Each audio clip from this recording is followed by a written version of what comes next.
Kapag ang isang tao ay naging masyadong desperado at nagsimulang maghabol sa isang tao, nawawalan sila ng halaga.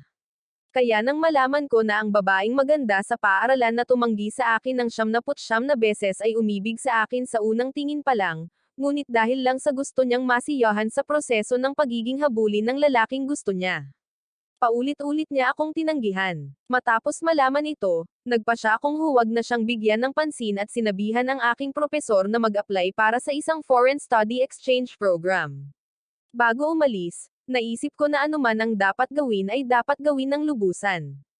Kaya plinano kong putulin ang lahat ng ugnayan kay Lin Chenyu sa kanyang birthday party. Ngunit pagdating ko, nagsimula na ang birthday party, at may mga pamilyar na boses na nagmumula sa loob ng pribadong silid. Bakit nahuhuli pa rin si Luciancio? May plano ba siyang sorpresahin? 79 na beses na siyang nag-propose, at ngayon ay ika-100 beses na. Lin Chenyu, dapat mo na siyang oo ngayon, di ba? Oo naman. Gusto mo rin siya. Kung tatanggihan mo ang iyong magiging kasintahan sa pagkakataong ito, maaaring tumakas na talaga siya. Mukhang may kumpiyansa si Lin Canyo nang marinig ang mga pang-aasar ng mga babaeng iyon. Gustong-gusto ako ni Lu Chao. Hindi siya tatakas. Sasabihin kong oo sa susunod na mag-propose siya. Nakakaramdam ako ng kakaiba sa sobrang kumpiyansa niyang tono. Wala nang susunod. Sa 2 taong ito ng paghabol kay Lin Canyo, isinuko ko na ang lahat ng aking respeto sa sarili. Hindi ko pinansin ang mga pangungutya at biro ng ibang mga estudyante at sumubok ng mga bagong paraan para mapasaya siya araw-araw. Ngunit hindi kailanman tumugon ang aking tunay na pag-ibig. Naisip ko pang sumuko ng maraming beses at gumugol ng hindi mabilang na gabi na umiiyak ng mag-isa. Ngunit kinabukasan, nag-iipon ako ng lakas ng loob at hinabol siyang muli. Muntik ko nang huminto sa foreign exchange student program, na napakahirap makuha, para mapalapit sa kanya. Hanggang sa araw na iyon, hindi ko sinasadyang nasuri ang telepono ni Lin Canyo. Pagkatapos ay natuklasan ko na si Lin Canyo ay umibig din sa akin sa unang tingin. Isinave niya ang pangalan ko bilang, Dear Husband, at mayroon siyang libu-libong mga larawan ko sa kanyang gallery. Ngunit nang malaman kong gusto rin niya ako, hindi ako masaya, bagkos ay galit na galit. Parang biro lang ang lahat. Pagod na ako. Sumuko na ako. Ngayon, gusto ko na lang umalis at maglaho sa mundo ni Lin Canyo magpakailanman. Pagkabukas ko pa lang ng pinto, biglang tumigil ang usapan sa kwarto. Matalinong iniwas ng lahat ang kanilang mga mukha at nagsimulang mag-usap tungkol sa ibang bagay, na parang hindi nila ako nakita. Kinuha rin ni Lin Canyo ang kanyang inumin at sumali sa laro. Nanatili siyang malamig ang mukha at hindi man lang ako tiningnan. Tiningnan ko siya at aaminin, talagang kahanga-hanga ang kanyang pag-arte. Kahit na hindi ako pinansin ng lahat sa kwarto, hindi ako nakaramdam ng anumang sama ng loob. Tahimik akong pumunta at umupo sa isang bakanteng upuan sa sulok. Sa sumunod na oras, nagkukwentuhan at nagsasaya ang lahat, ngunit ako lang mag-isa ang nakaupo roon, gamit ang aking telepono, na parang wala ako roon. Dati, tuwing lilito si Lin Canyo, naghahanap ako ng pagkakataon na lapitan siya at pag-usapan ang iba't ibang paksa para makuha ang kanyang atensyon. Marami ko na siyang nahikayat para sa birthday party na ito at inirekomenda ko ito sa maraming tao, bago niya ako imbitahan. Karaniwan, ang isang bagay na napakahirap makuha ay dapat pahalagahan ng higit. Ngunit ang aking relax na saloobin ay nagpamukha na wala akong pakialam sa kanyang kaarawan. Nang makita ang aking ibang-iba at malamig na pag-uugali, sa wakas ay hindi napigilan ni Lin Canyo na sulyapan ako ng palihim ng ilang beses. Pagkatapos kantahin ang birthday song at hiwain ang cake, oras na para magbigay ng mga regalo. Hinintay ko ang lahat na magbigay ng kanilang mga regalo. Pagkatapos ay tumayo ako ng mahinahon, kumuha ng kalendaryo mula sa aking bag, at iniabot ito sa kanya. Lahat ng naroon ay tumingin sa akin ng may gulat, dahil ang kalendaryo ay halos kasing laki ng isang kamay at mayroon lamang 30 pahina. Mukhang napakamura nito. Wala akong pakialam sa iniisip ng iba. Tiningnan ko lang si Lin Canyo at mahinahong sinabi, Lin Canyo, mula ngayon, pupunitan mo ang isang pahina mula rito araw-araw. Pagdating mo sa huling pahina, may sorpresa para sa iyo, at iyon ang huli kong regalo sa kaarawan para sa iyo. Nang marinig ito, ang ilan sa kanyang mga kasama sa bahay ay humagalpak ng tawa. Plano mo bang mag-propose ng 100 beses? Ang lakas ng loob mo talaga. 2 taon na ang nakalipas, at engaged ka pa rin. Mahal na mahal mo talaga si Chianyo. Gustong gusto mo siya, di ba? Nang marinig ito, inakala rin ni Lin Chen Chianyo na isa itong countdown calendar para sa 100 proposal. Isang bahagyang ngiti ang sumilay sa kanyang mga labi, ngunit mabilis niya itong itinago at muling nagtago sa malamig niyang mukha. Sinabi ko lang na pag-iisipan ko pagkatapos mong mag-propose ng 100 beses. Hindi ko sinabing siguradong oo ako. Alam kong hindi nila naintindihan. Ang araw na pinunit ko ang huling pahina ay hindi ang araw na nag-propose ako, kundi ang araw na malapit na akong tuluyang mawala sa kanyang mundo. Hindi ko na ipinaliwanag. Tumawa lang ako ng mahina at sinabing, Lin Chen Shanyo, matagal na kitang hinahanap, pero hindi pa kita napahanga. Gusto ko talagang malaman kung ano ang ideal type mo. Pagkatanong ko pa lang nito, tumahimik ang buong silid, at lahat ay tumingin sa kanya ng may kakaibang mga mata. Nakatitig sa akin si Lin Chen Shanyo. Nanatili siyang tahimik ng ilang segundo, pagkatapos ay marahang sinabi, ang ideal type ko.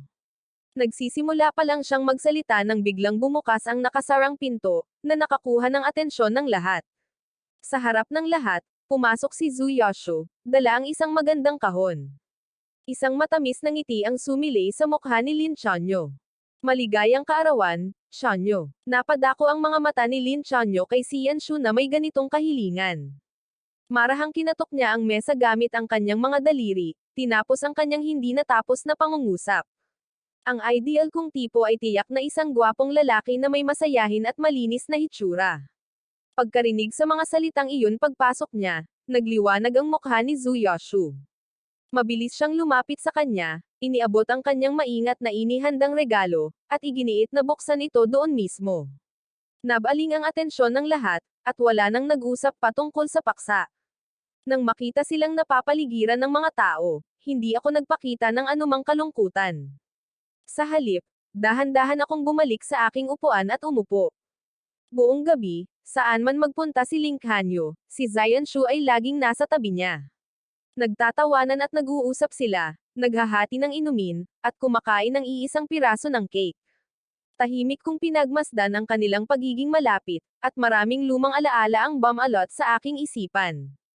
Bagamat si Ling Hanyo ang pinakamagaganda sa Kingda at maraming tagahanga, lagi siyang lumalayo sa mga lalaki. Ang tanging exception ay si Xu Yanshu, na kasama niya simula pagkabata.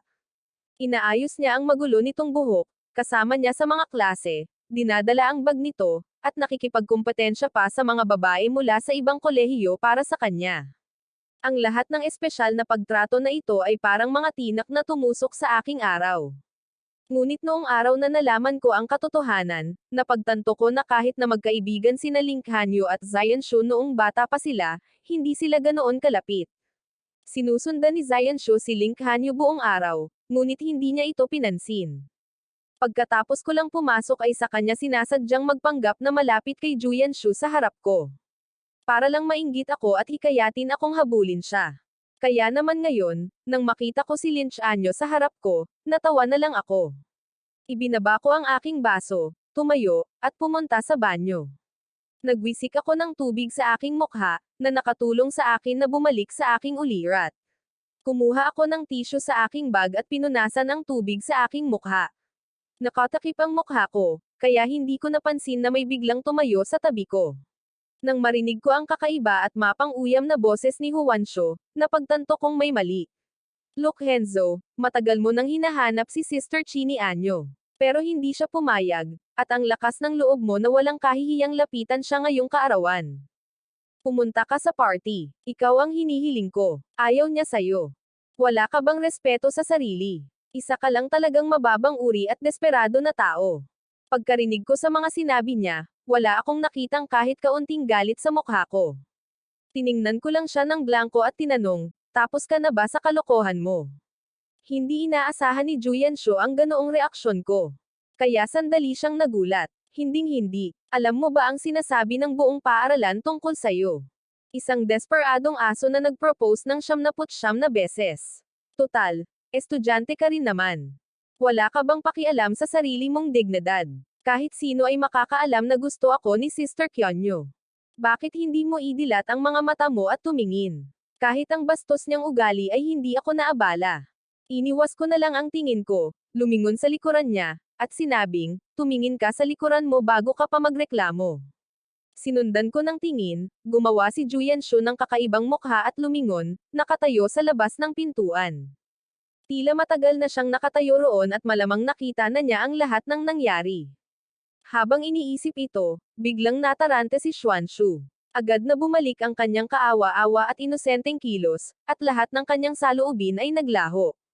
Mabilis siyang lumapit dito, hinawakan ang kamay nito, at kinakabahang nagpaliwanag, Sister Xianyu, ibang-iba ito sa nakita mo. Si Luchu iyon. Iyon ang bumagabag sa akin noong una, ngunit tila hindi naapektuhan si Lin Xianyu. Nakita niya mismong ininsulto ako ni Junshu. Gayunpaman, umakto siyang parang wala siyang nakita. Sinulyapan niya ako. Pagkatapos, hinubad ang kanyang jacket, at isinuot ito kay Xuanshu. Napakahangin sa labas. Ang liit ng suot mo. Baka lamigin ka. Pagkasabi nito, hinawakan niya ang kamay niya at bumalik sa pribadong silid. Hindi rin inaasahan ni Xuanshu ang reaksyong ito. Nang makitang hindi nababagabag si Lin Xianyu sa aking pang-iinsulto, hindi siya naapektuhan. Mas lalong lumakas ang kumpiyansa ni Huanshu. Buong pagmamalaki siyang tumingin sa akin at binigyan ako ng isang mapang uyam ng ngiti. Nakayuko ang ulo ko, kaya hindi ko nakita ang panunuya ni Huanshu. Tiniklop ko ang basang tisyo, itinapon ito sa basurahan, at tumalikod at naglakad pababa ng hagdan. Tahimik ang hagdan, tanging ang tunog ng aking mga yabag ang naririnig. Sa dilim, lahat ng nangyari ay biglang sumagi sa isip ko, at isang mahinang tawa ang kumawala sa aking mga labi. Habang isinusuot niya ang jacket ni Huanshu, ang kanyang mga mata ay malinaw na nakatuon sa akin, kahit na ang mga salita ng pag-aalala para kay Huanshu ay dumaloy mula sa kanyang bibig. Aaminin ko, ang kanyang husay sa pag-arte ay tunay na kahanga-hanga. Kung hindi ko alam ang tungkol sa kanyang mga nakatagong intensyon, baka nahulog na talaga ako sa kanyang panlilinlang. Malakas ang ulan sa labas, at halos tumigil na ang mga taxi. Lahat ay natigil sa pintuan ng bar. Tumawag si Link Xiano ang kanyang family driver at sinabing ihahatid niya si Huanshu pauwi. Gabi na. Wala na ang lahat, at ayaw ni Luchenjo na maghintay ng taxi ng mag-isa. Kinuha ni Lin Xiano ang payong ng driver at sinabing, may mga paa siya. Kaya niyang umalis ng mag-isa. Pagkatapos noon, isinama niya si Xuanshu at pumasok sa kotse, hindi pinansin ang reaksyon ko. Hindi ko alintana ang tanawin ng sports car na iyon na palayo sa ulan. Nagpatuloy ako sa paghahanap ng taxi sa aking cab app. Pagkatapos maghintay ng mahigit 2 oras sa malamig na hangin, nang tuluyan ng tumigil ang ulan, sa wakas ay tinanggap ako ng isang driver. Pagdating ko sa bahay, 2:00 na ng madaling araw. Nakatayo ako sa aking pintuan. Pinasok ko ang password, at nang bumukas ang pinto, bumukas din ang pinto sa harap. Tuloy kadali mula sa harap. Masyadong malakas ang tunog ng pagbukas ng pinto mo. Istorbohin ang tulog ko. Napansin kong hindi pa siya nagpapalit ng damit. Naintindihan ko ang lahat at natawa ako sa sarili ko. Lang ang sinabi ko at dumiretso sa kwarto ko. Binuksan ko ang mga ilaw at isinara ang pinto. Habang nagpapalit ako ng sapatos, narinig ko ang pagsara ng pinto mula sa labas. Hindi ko ito pinansin. Hinubad ko ang damit ko, binuksan ang aircon, at humiga sa sofa, binalot ang sarili ko ng kumot. Binili ko ang apartment na ito 6 na buwan na ang nakalilipas, partikular na matapos kong malaman na lumipat na si Lin Chanyu sa kanyang dorm. Para mapasaya siya, lumipat ako at naging kapitbahay niya.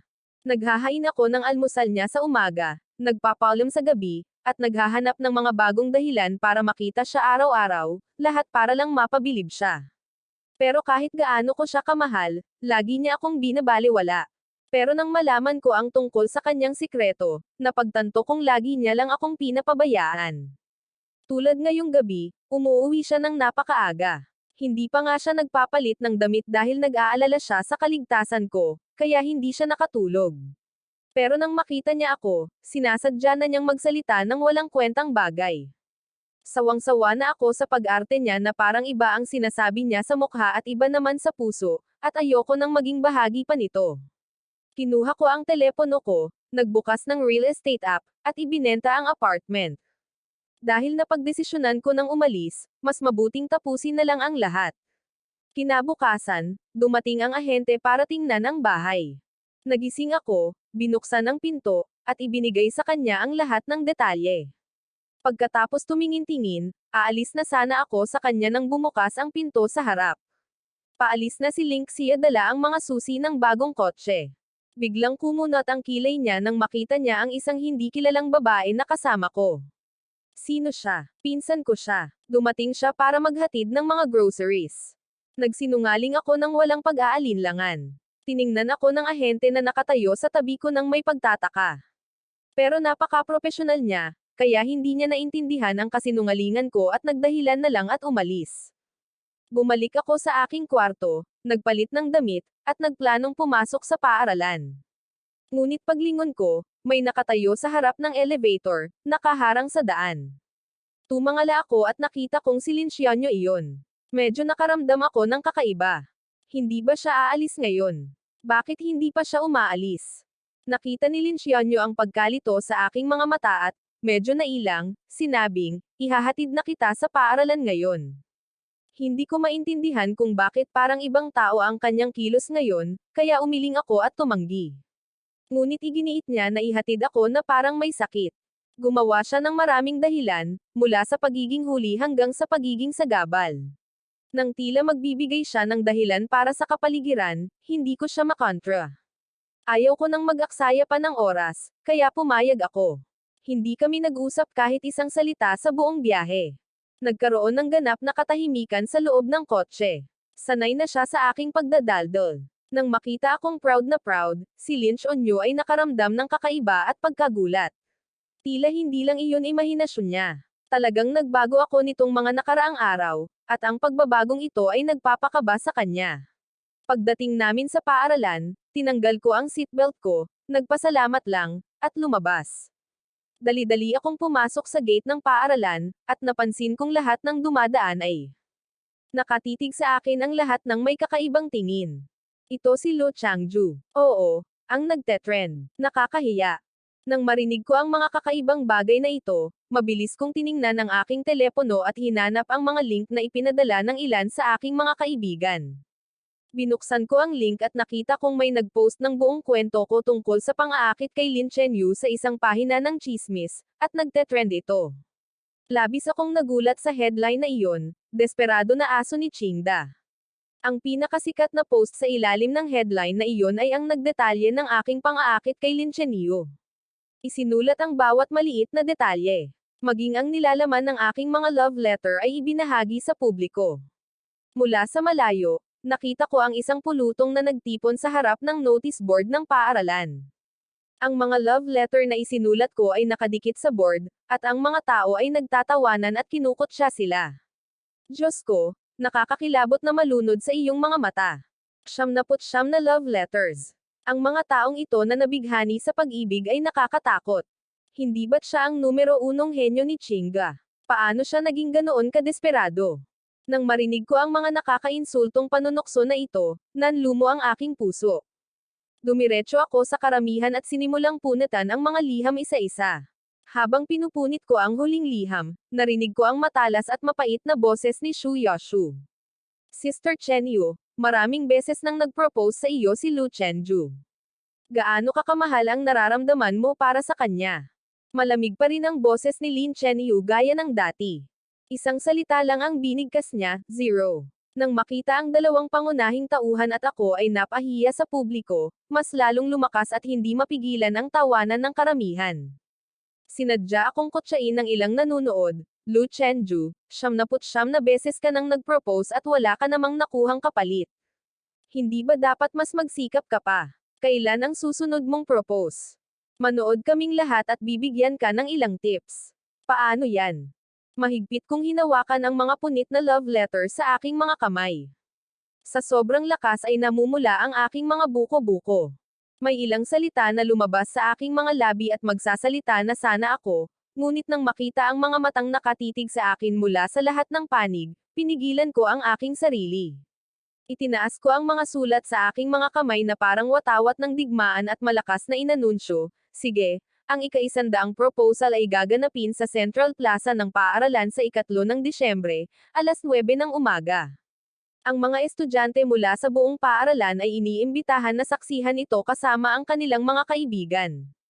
Pagkatapos kong sabihin ito, wala akong pakialam sa mga reaksyon ng mga taong nakatayo roon. Lumabas ako nang nakataas ang aking ulo at puno ng kumpiyansa. Hindi ako pumasok sa aking mga klase ng umagang iyon. Umuwi ako at pinunit ang lahat ng mga love letter na dala ko, isa-isa, sinunog ang mga ito hanggang maging abo, at pagkatapos ay binubo ang mga ito. Noong nakaraang linggo, isang club na matagal nang hindi aktibo ay biglang nagpadala sa akin ng mensahe tungkol sa isang meetup. Kailangan ko pa ring isumite ang aking club resignation application, kaya pumunta ako roon. Ngunit pagkabukas ko pa lang ng pinto, nakita ko si Lin Chenyo, na hindi dating dumadalo sa mga ganitong kaganapan, na nakakagulat.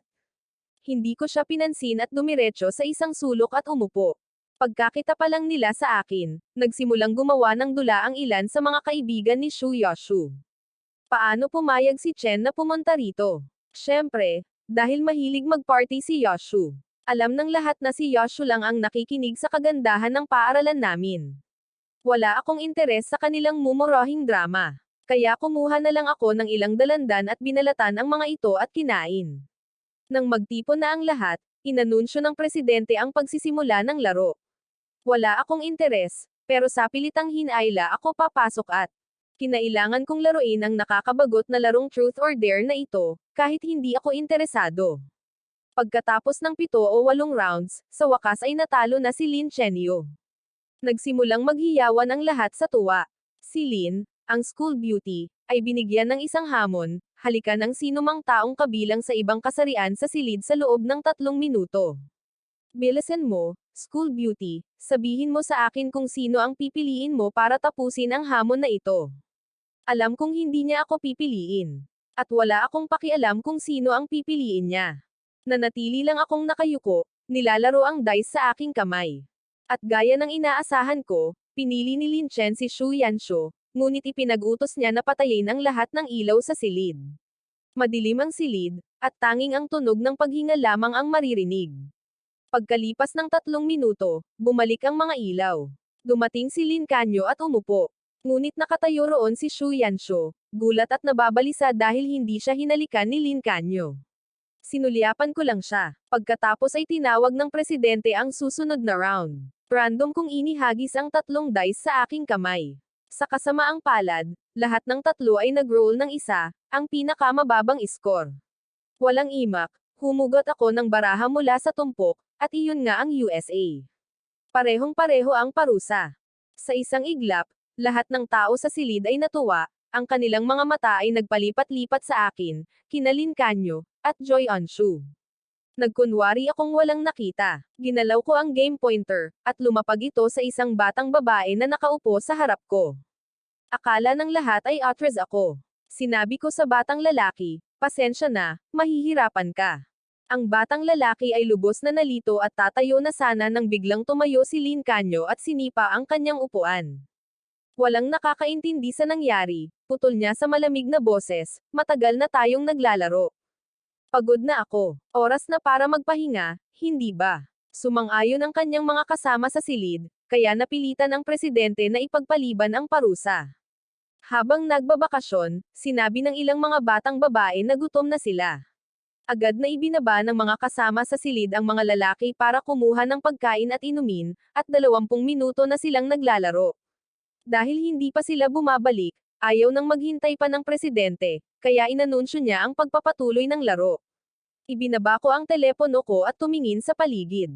Saka ko lang napagtanto na wala roon ang junior. Sa totoo lang, walang kahit isang babae roon maliban kay Lin Canyo. Hindi ko na kailangang manghula. Alam kong sinasadya ito ni Lin Canyo. Hindi ko hahayaang magtagumpay ang plano niya. Kaya kinuha ko ang 500 mililitro na baso sa harap ko at sinenyasan ang lahat. Umalis na ang napili kong partner. Kaya, ayon sa mga patakaran ng laro, tatapusin ko ang inumin ko at tatapusin ang parusa ko.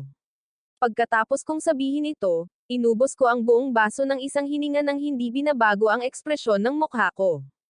Hindi inaasahan ni Lin Canyo na pipiliin kong uminom imbes na siya. Agad na dumilim ang mukha niya sa galit.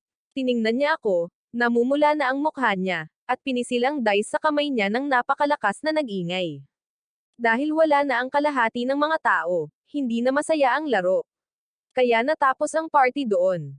Hinintay kong umalis ang lahat, habang lasing na umiiling. Pagkatapos, kinuha ko ang aplikasyon para sa pagbibitiw ng club mula sa aking bag at iniabot ito sa presidente. Sumandal ako sa pader at sinubukang bumaba. Nakarating na ako sa hagdan ng malabo kong makita si Joy Anshu. Hindi ko siya pinansin at dumaan sa gilid na labasan.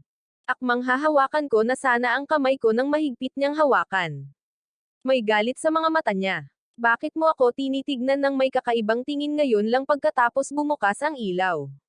Para sabihin ko sa iyo, kahit hindi ako hinalikan ni Sister Kanyo, may dahilan iyon. Nirerespeto niya ako. Muntik na akong matawa sa sinabi niya. Pero alam kong hindi maiintindihan ni Joy Anshu ang kahit anong sinabi ko ng sandaling iyon. Kaya umiling na lang ako at sinabing, tama ka. Dahil doon, binitawan ko ang kamay niya at nagsimulang maglakad palayo. Pero mas hinigpitan pa ako ni Joy Anshu at patuloy akong minumura. Nagsimula kaming magtulakan at magtulakan. Nanginginig na ang mga binti ko, at ang paghila niya sa akin ay nagpawala ng balanse sa akin. Natamba ako pabalik at bumagsak sa matataas na hagdan. Nataranta rin si Joy Anshu at nawalan ng balanse, dahilan para mahulog siya kasama ko sa hagdan. Nang marinig ang tunog ng pagkahulog, agad na tumalikod at tumakbo pabalik ang mga estudyanteng hindi pa nakakalayo. Nang makita kaming dalawa na malubha ang pinsala, lahat ay nataranta. Sa wakas, may tinawagan si Lin Canyo at ipinadala kami sa ospital ng kanyang pamilya. Pagkatapos ng check-up, sinabi ng doktor sa kanya na bali ang buto ko, at kung hindi maisasagawa ang operasyon sa tamang oras, maaari akong maging permanenteng may kapansanan. Mula nang malaman niya ang tungkol sa aking mga pinsala, hindi na niya iniwan ang mga mata ko. Sa pagtingin sa aking maputlang mukha at sa pawis na tumutulo mula sa aking noo, tila naramdaman niya ang aking sakit, at sumakit ang kanyang puso. Handa na ang operating room, ngunit iisa lamang ang ekspertong doktor na magagamit sa ospital na maaaring magsagawa ng operasyong ito. Kailangang magdesisyon si Lin Canyo kung sino ang unang sasailalim sa operasyon. Tumingin siya sa akin nang walang iniisip, at sinundan din ako ng aking mga mata. Ngunit wala na ang pagmamahal at kabaliwan ng kanyang mga nakaraang araw. Mayroon lamang katahimikan ng isang patay na lawa. Nang makita ang tinging iyon, nanginag ang puso ni Lin Canyo. Binibini, magdesisyon po kayo agad. Kaninong operasyon ang dapat unang gawin? Nakahiga ako sa stretcher, mapatla ang aking mukha. Ilang segundo bago ako nahimatay, narinig ko si Lin Kyu nang may kumpiyansa na sumigaw ng isang pangalan, Huanshu, iligtas mo muna si Junshu. Mabilis na itinulak ng mga doktor si Huanshu papasok sa operating room. Pagkasara ng pinto, nawalan ako ng malay. Isang araw na ang lumipas nang magising ako. Pagkamulat ko, ang unang ginawa ko pagkamulat ko ay ang hawakan ang aking mga binti. Nang mapagtanto kong buo pa rin ang aking mga binti, nakahinga ako ng maluwag. Tumulo ang mga luha ng kagalakan sa aking mga mata. Salamat sa Diyos, hindi ako may kapansanan. Pagkatanggap ng balita, agad na dumating ang aking mga magulang at inilipat ako sa VIP ward sa pinakamataas na palapag, kung saan nila ako sinimulang alagaan. Pagkalipas ng 2 oras, inilipat si Huanshu sa ward na nasa tapat mismo ng akin. Personal na hinawakan ni Lin Kyu ang kanyang kamay at inakay siya papasok. Para mapadali ang mga check-up, bukas ang mga pinto ng magkabilang ward, at malinaw kong naririnig ang lahat ng nangyayari sa kabilang ward. Masakit ang ulo ni Xuanshu, kaya sinusubukan ni Lin Kyu na aliwin siya sa pamamagitan ng iba't ibang bagay. Ayaw niya ng pagkain sa ospital, kaya umuwi si Lin Kyu at nagluto ng magaan at masustansyang pagkain para sa kanya. Nababagot siya sa pag-upo ng walang ginagawa sa ward, kaya dinalhan siya ni Lin Kyu ng iba't ibang masasayang bagay para magpalipas ng oras. Sa loob ng 10 araw na ito, naging napakalapit nila kaya't maging ang mga nurse ay nagsimulang magchismis kung natagpuan na ba ng direktor ng ospital ang kanyang magiging manugang. Tahimik akong nakinig at hindi nakialam. Ngunit alam kong ginagawa lang ni Lin Kyu ang lahat ng dramang ito para lang ipagmalaki ako. Total, daan-daang beses ko nang isinara ang pinto ng ward na ito. Ngunit sa tuwing isinasara ang pinto, may pumapasok na nurse para magpa-check up. Hindi ito nagkataon lamang. Noong araw ng aking paglabas, nakasalubong ko ulit sila sa parking lot sa basement. Nang makita akong paparating, binuhat ni Lin Qiu si Xu Yanshu, na naka-wheelchair, at isinakay sa kotse. Lucho, narinig kong nakatira ka sa tapat ng bahay ni Qiu. Ibaba na kita. Ayaw ko silang kausapin. Kaya sumakay ako sa aking taxi nang hindi inaangat ang aking ulo. Pagdating ng taxi sa ibaba ng aking apartment, tinanggihan ko ang tulong ng aking mga magulang at naglakad pa uwi ng mag-isa gamit ang aking mga saklay. Umakyat ang elevator mula sa basement 1 patungo sa unang palapag. Si Lin Qiu, na dapat sana'y maghahatid kay Xu Yanshu pa uwi, ay biglang sumakay sa elevator. Nagkatinginan kaming dalawa, ngunit wala sa amin ang nagsalita. Huminto ang elevator sa ika-17 palapag. Nakatayo si Lin Qiu malapit sa pinto at ayaw lumabas. Kaya, kinailangan kong lumingon at lumabas muna gamit ang aking mga saklay. Mabagal akong naglalakad, ngunit ang aking si Lin Yu, na nakasunod sa likuran, ay mas mabagal pa sa akin maglakad. Naramdaman ko ang kanyang mga mata na nakatitig sa akin. Pagdating ko sa pinto, sinubukan kong ilagay ang aking password, ngunit biglang bumagsak ang aking saklay sa lupa. Kinailangan kong dahan-daang sumandal sa dingding. Habang kinukuha ko ang aking saklay, biglang lumitaw ang isang anino sa harap ko. Naupo rin si Lin Yu, marahil para kunin ito. Ngunit nang magtama ang aming mga mata, binawi niya ang kanyang kamay at nagkunwaring itinali ang kanyang maluwag na sintas ng sapatos. Isang mapang uyam ng ngiti ang sumilay sa aking mukha. Kinuha ko ang aking saklay, dahan-daang tumayo, at pumasok sa silid. Pagkatapos ng mahabang pahinga sa bahay, oras na para sa mga huling pagsusulit. Kahit na kailangan kong umalis sa lalong madaling panahon, maaari na akong maglakad ng kaunti, kaya hindi ako nag-apply para ipagpaliban ang pagsusulit at pumunta na ako para kumuha nito. Maraming hagdan ang lecture hall, at ang pinsala sa aking binti ay hindi pa lubusang gumagaling. Kaya umupo ako sa gitna, sa unang hanay. Maya-maya, dinala ni Lin Chenyo si Yu Yanshu sa loob, ay nalalayan siya. Pagkakita sa akin, agad na nagpanggap si Xu Yanshu na masakit ang binti niya at gusto niyang umupo sa unang hanay. Inakay siya ni Lin Chenyo papunta sa upuan katabi ng akin at umupo sa upuang nakasandal sa dingding. Maya-maya ay nagsimula na ang pagsusulit. Naghintay si Yu Yanshu, at habang pababa ang guro sa huling baitang, palihim niyang inihagis ang isang piraso ng papel sa aking mesa, na dumaan sa langis sa gitna at tumama sa akin. Natigil ang kamay kong may hawak na panulat. Bago pa ako makapag-react, lumingon ang guro at pinagalitan ako. Bago ang pagsusulit, paulit-ulit kong sinabi na ayos lang kung mababa ang marka ko, pero hindi dapat questionin ang pagkatao ko. Bawal ang pandaraya, at sinasadya mo ang pagkakamaling ito. Lu Chenchao, nakansela na ang pagsusulit mo. Doon ko lang naintindihan ang tunay na plano ni Yu Yanshu. Pero ayaw kong akuan ng tahimik ang sisihin. Agad akong tumayo at hiniling na suriin ang kuha ng CCTV bilang depensa sa akin. Sa kasamaang palad, naputol ang kuryente sa gusali ng pagtuturo ng umagang iyon, kaya hindi gumagana ang CCTV camera ng silid-aralan. Nang makita kong nagbago ang ekspresyon ng mukha ni Yu Yanshu mula sa pagkagulat patungo sa tuwa, nagalit ako.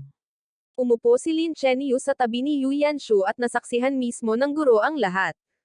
Ayaw parusahan ng guro ang isang inosenteng tao, kaya agad niyang tinawag si Lin Chenyo. Namuhunan ang pamilya Lin sa gusali ng pagtuturo sa Qingda. Hindi kailangang purihin ni Lin Chenyo ang sinuman at palaging patas. Sa makatuwid, ang kanyang mga salita ay lubos na iginagalang ng mga guro at estudyante. Matapos makinig sa buong pag-uusap, tumangala sa akin si Lin Chenyo at pagkatapos ay sinabi ng may labis na kahinahunan, ang Nandaya ay hindi si Yu Yanshu. Dahil dyan, nakumpirma na ang akusasyon laban sa akin. Lu Chenchao, anong dahilan mo ngayon? Hindi mo man lang inaamin na Nandaya ka, at sa halip ay sinisisi mo ang iyong kaklase. Talagang hindi ka uusad. Hindi ba't ang mga nakaraang marka mo ay dahil pa sa pagdaraya? Ano man ang mangyari, sa pagkakataong ito ay iaanunsyo ko ito sa buong paaralan at parurusahan kita. Nakatayo ako sa kinatatayuan ko. Pakiramdam ko ay nahulog ako sa isang hukay ng yelo. Akala ko ay palaging susundin ni Lin Canyo ang kanyang mga prinsipyo kapag nagpapas siya sa pagitan ng tama at mali. Kaya ko tinawag ang pangalan niya. Pero hindi ko inaasahan na, kahit na nakita ko ang lahat ng bagay gamit ang sarili kong mga mata, magsisinungaling siya para protektahan si Yu Yanshu. Ngayon, kahit gaano pa karami ang paliwanag ay hindi sapat. Sinabi ko kay Lin Canyo. Tiningnan niya ako ng mabuti at umalis ng walang imak. Nang makita ang aking mga pulang mata, biglang natarante si Linya. Walang pag-aalinlangan, hinabol niya ako at hinaranggan ang aking daan. Luo Chenchao, alam kong may kasalanan si Yanshu sa bagay na ito, ngunit napakasensitibo niya. Ayokong may mga taong nagchichismisan tungkol sa kanya. Hindi man lang siya humingi ng tawad sa akin kahit isang beses. Abala lang siya sa pagtatanggol kay Yu Yanshu. Nagsisimula na akong maghinala na ang larawang nakita ko noong araw na iyon ay isang panaginip. Kaya mo siya tinulungan na mahuli ako. Hindi niya kayang tiisin ang mga pangungutya ng mga tao, ngunit kaya ko. Hindi ba, Lincho, iniisip mo na dahil 79 na beses akong nag-propose sa iyo, wala akong hiya at naging napakalakas ko na para wala akong pakialam sa mga sinasabi ng sinuman. Nang makita ang aking kalagayan, nagsimulang kumaibot ang kaliwang mata ni Linchu. Hinawakan niya ang kamay ko at sinabing, hindi ko sinasadya. Isa lang itong pagsusulit. Maaring bumawi ang mga kredito mamaya. Anumang kawalan ng katarungan ang naranasan mo ngayon, hahanap ako ng paraan para maitama ito mamaya. Gawin mo na lang. Hindi mo nga ako gusto. Kaya paano mo ito aayusin? Nang marinig ang pangungutya kong tono, nanlumo si Linchu at malapit na niyang sabihin ang kanyang saloobin. Sinong nagsabing ayaw ko sa iyo? Pagkasabi niya nito, napagtanto niyang may mali siyang nasabi. Mabilis niyang pinigilan ang sarili at sinabing, magtiwala ka sa akin. Ibabalik ko ang lahat sa iyo sa ika-100 araw ng iyong pag-alok. Sasabihin na sana ni Linchu na tiyak na tatanggapin niya ang aking pag-alok. Dati ay atubili siyang ipakita ang kanyang nararamdaman ng madali, ngunit ngayon ay hindi na mahalaga sa akin. Tinabig ko ang kanyang kamay at sinabing, kung gayon, punitin mo pa ang mga pahina ng kalendaryong iyon at hintayin ang huling araw. Nang makita kong binawi ko ang aking kamay, nagulat si Linchu, at sa wakas, lamambot ang kanyang boses. Sige, 3 araw na lang ang natitira. Tiyak na bibigyan kita ng kasiya siyang sagot. 3 araw bago ako umalis, naibenta ang apartment na ipinagbili ko. Dinala ng ahente ang kontrata, at agad ko itong pinirmahan. Lilipat ako rito pagkalipas ng 3 araw. Sa loob ng ilang araw na ito, aayusin ko na ang lahat, at makakalipat na ang bagong may-ari. Itinala ng ahente ang mga petsa, at sinamahan ko siya papunta sa elevator. Pagbukas pa lang ng pinto, lumabas si Linchuyo na may dalang 2 bag. Tinitigan niya sandali ang ahente, pagkatapos ay magalang na nagsabing, magandang umaga. Gulat na sagot ng ahente. Magandang umaga. Pagkababa ng elevator, tatalikod na sana ako at pupunta sa aking kwarto nang bigla akong pigilan ni Linkhano at iniabot ang isang bag. Daan lang ako. Medyo samobra na ang nainom ko at hindi ko ito mauubos. Gusto mo bang subukan? Sinulyapan ko ang bag. Ito ang paborito kong pinatuyong prutas. Ang tindahang ito ay nasa east side. Inabot ng 2 oras ang pagpunta doon at 1 oras ang pagpila. Bumili siya ng paborito kong merienda at saka humanap ng dahilan para ibigay ito sa akin. Kinuha ko ang bag ng walang imak. Pero pagpasok ko pa lang sa bahay, inihagis ko ito sa ere, at dumiretso ito sa basurahan. 2 araw bago umalis, pumunta ako sa isang printing shop at gumastos ng libu-libong rupees sa pag-imprenta ng 10,000 card na kasing laki ng 5 daliri. Pumunta ako sa dati kong hostel at binigyan ng trabaho ang mga roommate ko. Sinabi ko sa kanila, 3 sa date, pupunta sila sa bubong ng main building at ihahagis ang mga card na ito sa plaza. Alam din ng mga roommate ko ang nangyari kamakailan. Nangyari na. Nang makitang hindi pa rin ako sumusuko, sinimulan nila akong kumbansihin. Shancho, hayaan mo na. Ang daming ginawang masama sa iyo ni Linkhano.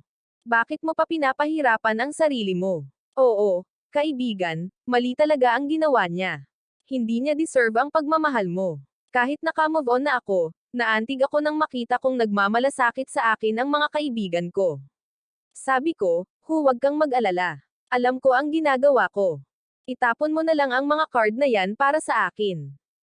Kumuha na ako ng cleaning company na maglilinis ng lahat mamaya, at wala akong planong mag-propose. Gusto ko lang magpaalam magpakailanman.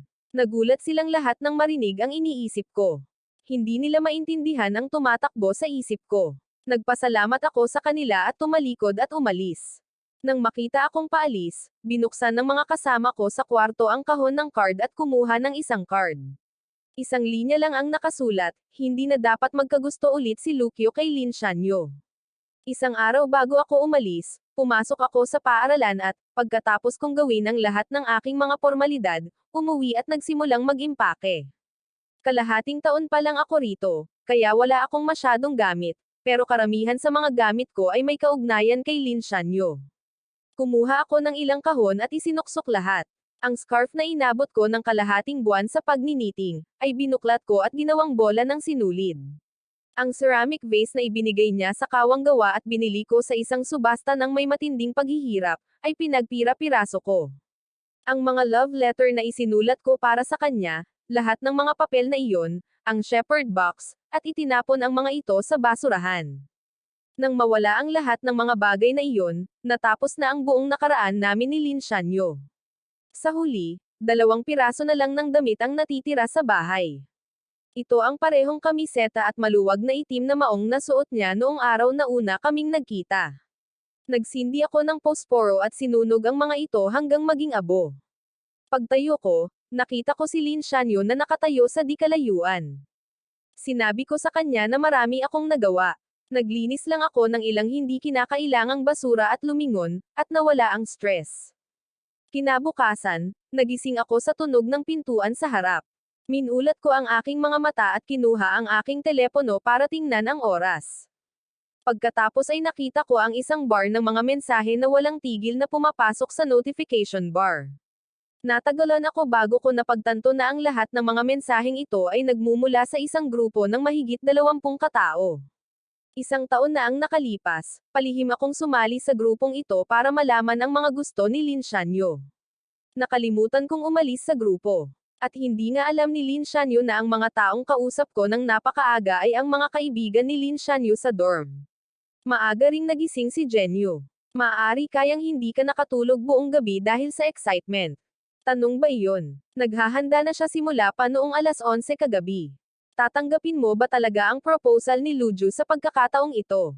Pagkatapos mag-scroll hanggang dito, tumigil ang mga kamay ko. Nakita ko sa ibaba, nag-type si Lin Shanyo ng mahabang mensahe. Hindi naman tungkol sa pagtanggap sa proposal. Pareho tayong may gusto sa isa't isa, kaya siguradong magkikita pa rin tayo. Ngayon, tigilan mo na ang pagtatanong ng mga katangahang tanong na yan. Sabihin mo sa akin, aling damit ang mas maganda ngayon? Ito o ito. Nang makita ang mga litrato ng 12-dosenang mga damit na ipinadala niya, nagkagulo ang grupo. Diyos ko, ang daming paghahanda. Ito ba ang malamig nating beauty sa paaralan na dating lumalayo sa mga lalaki? Sa gitna ng lahat ng reaksyon, isa lang ang sagot ni Lin Shanyo.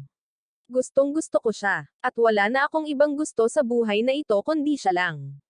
Gusto ko to. Nang makita ko ang isang linyang ito, humagalpak ako ng tawa, at bumalot sa isip ko ang mga lumang alaala. Ang mensahe niya na, gusto kita, ay parang isang malaking biro, parang isa sa mga kwento ni O. Henry. Gusto niya ako. Kaya nga tinanggihan niya ang proposal ko ng 79 na beses, ginawa niya akong katatawanan sa harap ng lahat. Gusto niya ako, kaya hindi niya ako pinansin at sadyang pinagseselosan ako sa pamamagitan ng pakikipaglapit sa ibang mga lalaki. Gusto niya ako, kaya binaluktot niya ang katotohanan sa mga kasinungalingan, inaakusahan ako ng mga kasinungalingan, at niyuyurakan ang tunay kong nararamdaman. Kung ganito ang pag-ibig niya, ayoko ng ganitong pag-ibig. Pabilis ng pabilis ang pagdating ng mga mensahe sa group chat. May ilang mga babaeng nakatira sa hostel na nagpadala ng mga litrato mula roon. 7:00 pa lang, pero siksikan na ang plaza. Dumating na ang lahat para makita ang ika-100 proposal ko. JNU, dali. Baka mangyari na magsimula ang mga proposal at ikaw, ang pangunahing bida, ay hindi makahanap ng lugar na makapasok. Aalis na sana ako sa grupo nang makita kong nagpadala sa akin ng mensahe si Lin Chenyo. Malapit na akong umalis, at handa ka na ring umalis. Ang pagkakaiba lang ay aalis na ako magpakailanman. Bigla akong nakaramdam ng pagnanais na makita ang reaksyon ni Lin Chenyo nang makita niya ang mga card na lumilipad sa ere sa lupa. Ano kaya ang mararamdaman niya kapag nalaman niyang umalis na ako ng bansa? Pero sayang, hindi ko na iyon makikita. Simula ngayon, wala na akong kinalaman kay Lin Chenyo. Mahinahon kong tinapos ang pag-iimpake, tumingin sa paligid ng bakanteng silid, pagkatapos ay kinuha ang aking telepono at hinarang ang lahat ng numero at account ni Lin Chenyo. Pagkatapos gawin ang lahat ng ito, nakaramdam ako ng kapayapaan na hindi ko pa naramdaman noon. Kinuha ko ang aking malita, tumalikod, lumabas ng pinto, at humakbang sa isang bago at kahangahangang buhay. 5 minuto pa bago mag-alas 9. Napakasikip ng plaza kaya halos walang lugar para tumayo. Kahit ang mga gwardya ay kinailangang pumunta para mapanatili ang kaayusan. Nang makita ang napakaraming tao sa ibaba, nagulat ang aking mga kasama sa bahay at nagsimulang masayang magdaldalan.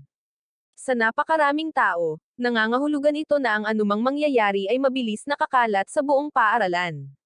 Ito ay isang magandang bagay.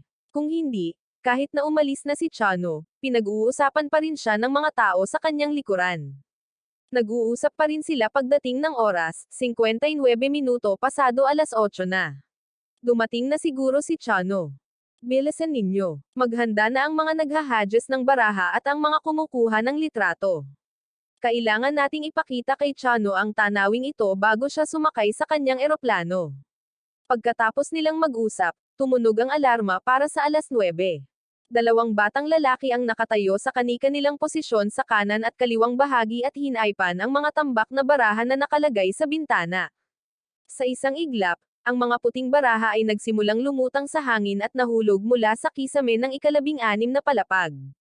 Isang estudyanteng may mahinang paningin na nakatayo sa plaza ang sumigaw, "Tingnan ninyo. Umuulan ng nyebe." Itinaas ng lahat ang kanilang mga ulo. Nang malapit nang mahulog ang mga baraha, tumalon ang mga tao para saluhin ang mga ito, sabik na makita kung ano ang nakasulat sa mga ito. Nakatayo sa gitna ng plaza, tumangala rin si Lin Chanyo. Namangha rin ang mga babaeng nakatayo sa tabi niya sa kanyang nakita. Wow! Ang dami. Siguro ay hindi bababa sa 10,000 ang mga baraha. Talagang nagsikap si Lo Chenju. Nang marinig ang papuri ng kanyang mga kaibigan, napuno ng pag-asa ang puso ni Lin Chanyo. Inabot niya ang isang card at kinuha ito. Binuklat niya ito ng may ngiti.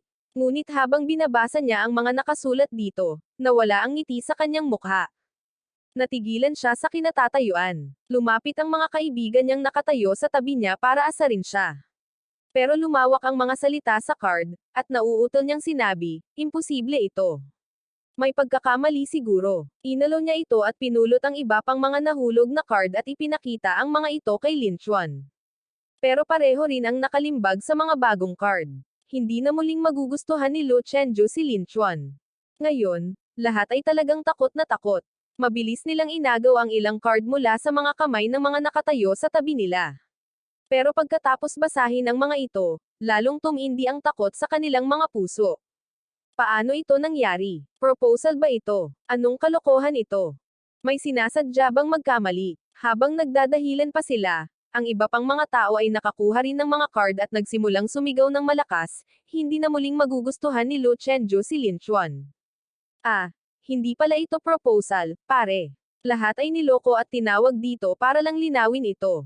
Nagsikap siyang ma-promote. Ngayon alam na ng buong paaralan. Nang marinig ang mga boses at daldalan na ito, unti-unting namutla ang mukha ni Li Chenyo. Pakiramdam niya ay may sumikop sa kanyang puso. Nagsimulang mawalan ng oxygen ang kanyang isipan, at lahat ay nablangko. Tanging pagkabigla at takot ang makikita sa kanyang mga mata.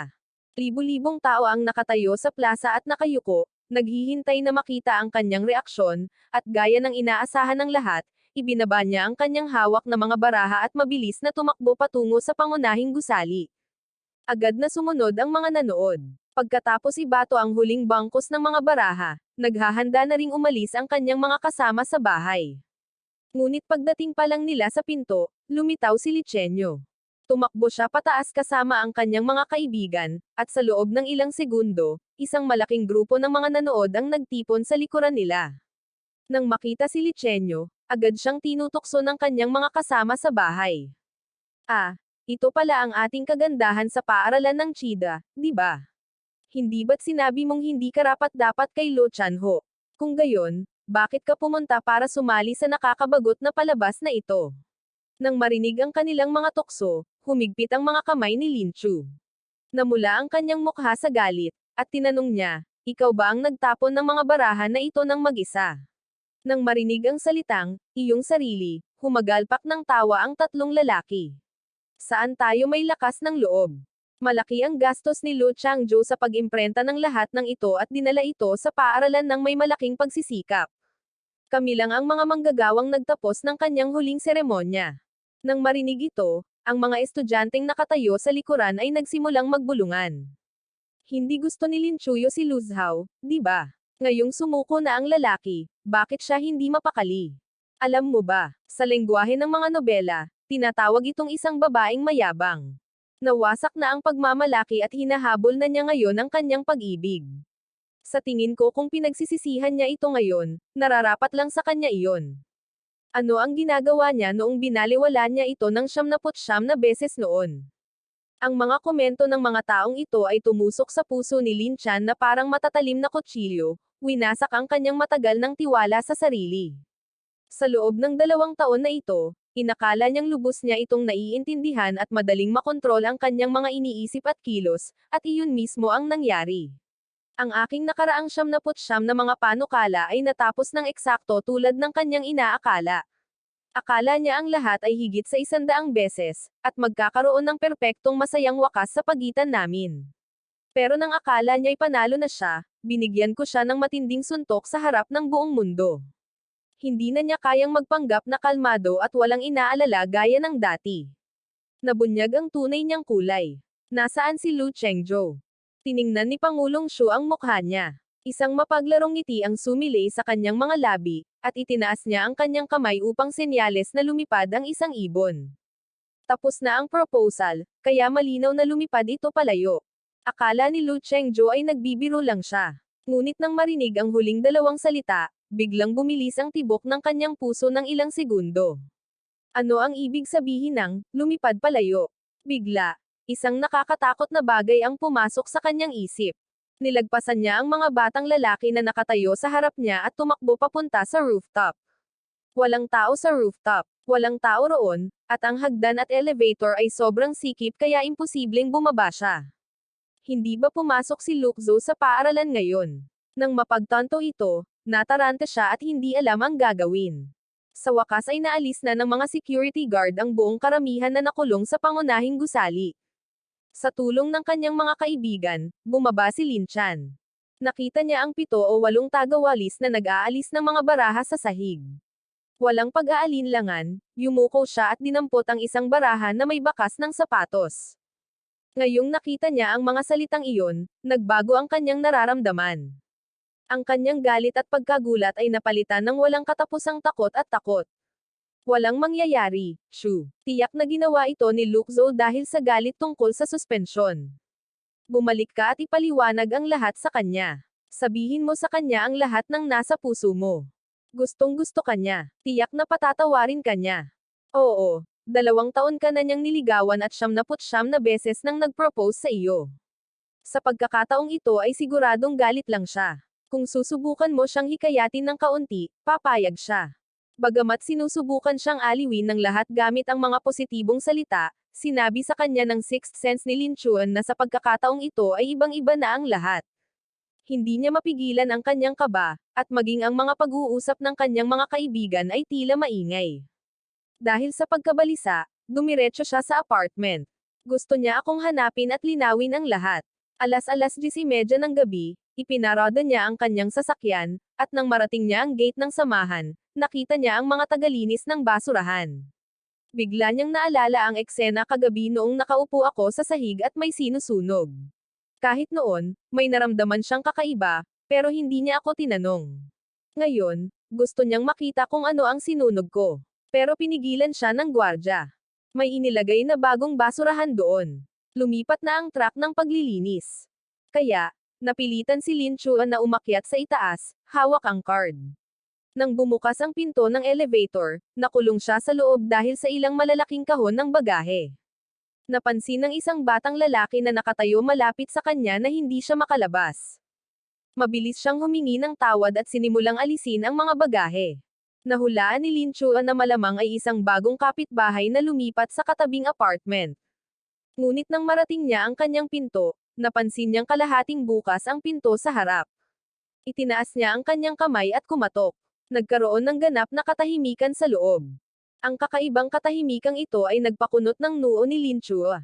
Bubuksan na sana niya ang pinto at titingin sa loob nang may boses ng isang batang lalaki na nagmula sa likuran niya. Hello, ako ang bagong may-ari ng 1705. Kakalipat ko lang. Ingatan mo ako. Nang marinig ang 705, sumulyap si Lin Chua sa nameplate sa pinto nang hindi nag-iisip. Sa sumunod na sandali, natigilan siya na parang estatwa. Tuwang-tuwa ang batang lalaki na nagpapakilala habang dala ang kanyang mga bagahe. Ngunit wala ni isang salita ang narinig ni Lin Chan mula sa kanya. Bigla siyang lumingon at ang kanyang mga mata ay nakatuon sa pinto sa kanyang kaliwa. Ang numero ng pinto ay 175, habang ang bagong may-ari ng 1,705 ay sinasabing ang dating may-ari. Sinabi ng ahente na lumipat sila ngayong umaga. Kilala mo ba sila? Maaari mo bang ibigay sa akin ang kanilang numero ng telepono? Mukhang nagmamadali silang umalis. Napakababa ng presyo nila sa apartment na ito, kaya binili ko ito agad. Gusto ko silang pasalamatan minsan. Ang ilang salitang ito ay nagpagulo sa isip ni Lin Chanyo. Matapos tumayo roon ng matagal, bigla siyang natauhan. Lumingon siya at itinulak ang kalahating bukas na pinto. Walang laman ang silid. Maliban sa ilang piraso ng muebles, walang mga personal na gamit.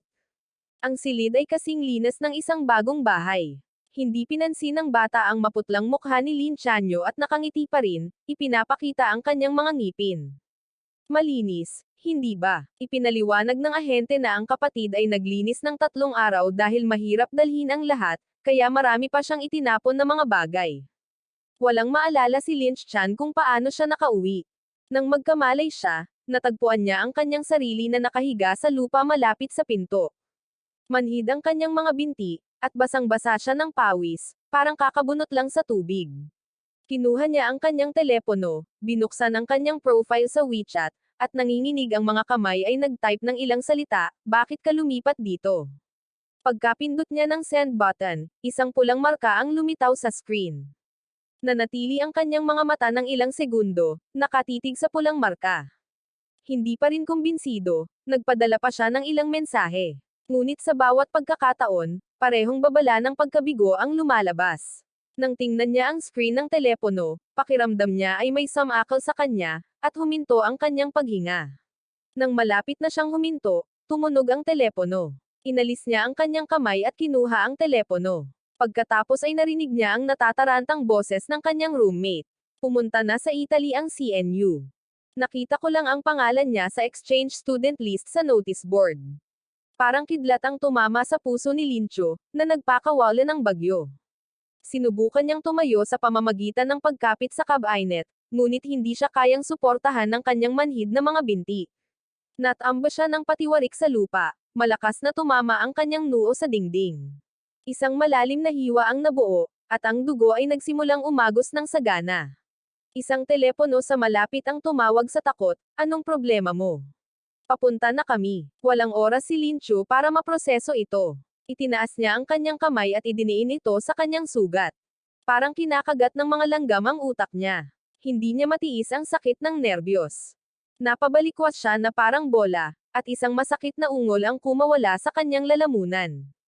Nagdilim ang kanyang paningin. Bago siya tuluyang nawala ng malay, ang tanging tumatakbo sa kanyang isipan ay isang linyang paulit-ulit niyang nabasa ng araw na iyon, na nakaukit sa kanyang puso, hindi na muling magugustuhan ni Luchenjo si Lin Chanyo. Malubha ang pinsala ni Lin Chanyo. Mabuti na lang at nakaligtas siya, ngunit kinailangan niyang ipasok sa ICU. Nang magkamalay siya, napagtanto niyang 3 araw na ang lumipas.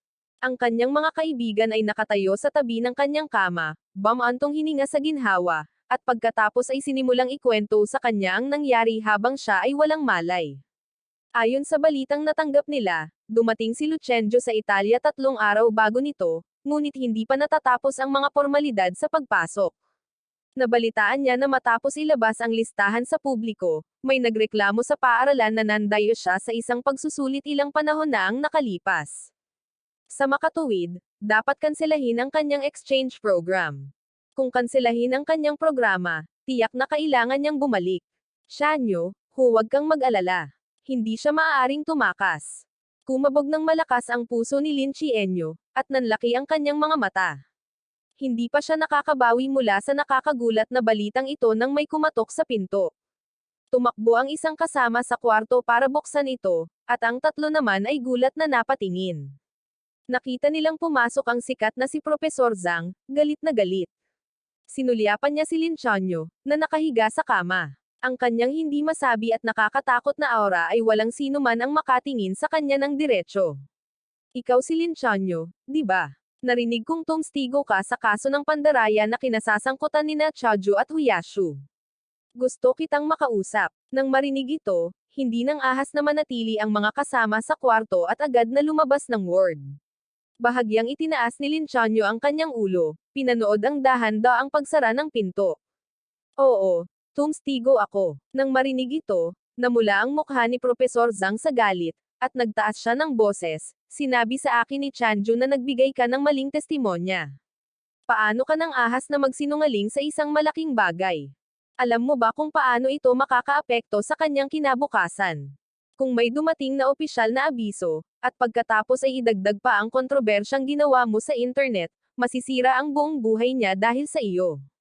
Gusto ka niya. Pero sabihin mo sa akin, ilagay mo ang iyong kamay sa iyong puso, may nagawa ba siyang masama sa iyo sa loob ng 2 taon na ito? Galit na galit ka ba sa kanya kaya gusto mo siyang sirain ng lubusan? Kung mayroon ka pang kahit kaunting pagkatao na natitira sa iyo, pumunta ka agad sa administrasyon ng paaralan at sabihin sa kanila ang totoo. Nang marinig ito, namanhid ang isip ni Linyi, at nagsimulang kumabog ang kanyang puso sa takot. Sa sandaling iyon, nagalit lamang siya na hindi ko siya pinili sa club party. Gusto lang niya akong pilitin na humingi ng tawad. Kaya nagsinungaling siya kay Guru Zhao. Hindi niya inakala na magkakaroon ito ng ganito kalaking kahihinatnan. Pinilit niyang bumangon, hindi pinansin ang pinsala sa kanyang noo, para makasama niya si Profesor Zhang sa paaralan at masabi ang totoo. Paglabas nila ng ward, pinigilan sila ng mga kawani ng ospital. Atubili ang mga doktor na palayain siya at sinubukan siyang hikayatin, ngunit tumanggi siyang makinig at iginiit na pumasok sa paaralan. Nakipag-ugnayan na si Profesor Zhang sa pinuno ng komite sa disiplina. Inamin ni Lin Chieo sa dekano ng kolehiyo ng disenyo at kay Guru Zhao na si Zhou Yanshu ang nanloko. Hindi inaasahan ni Zhao Yanshu ang biglaang pagbabago. Agad siyang nataranta at umiyak, sinasabing wala siyang ginawa. Hindi rin inaasahan ni Guru Zhao na babaguhin niya ang kanyang testimonya ng ganoon kabilis. Hindi niya sigurado kung sino ang pagkakatiwalaan. Nang malamig ang mukha, binuksan ni Lin Chieo ang kanyang telepono at kumuha ng litrato. Ito ay isang liham na isinulat sa akin ni Zhao Yanshu gamit ang sarili niyang sulat kamay.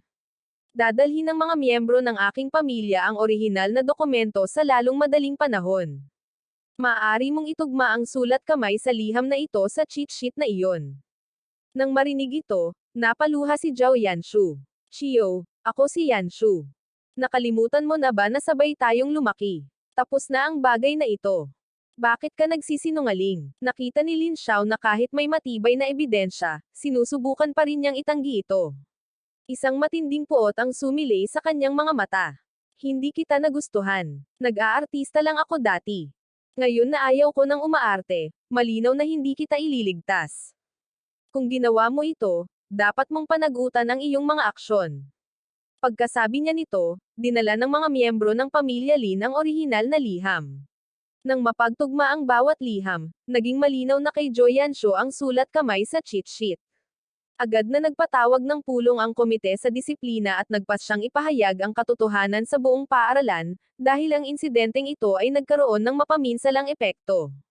Sa makatuwid, pinatalsik si Zhao Yanshu sa paaralan, at ito ay naitala sa kanyang permanenteng talaan. Nang maayos na ang lahat, madilim na. Lumabas si Lin Chuyo, nakasandal sa dingding, at pinigilan si Profesor Zhang. Profesor Zhang, alam ba ni Chaozu kung ano ang nangyari dito?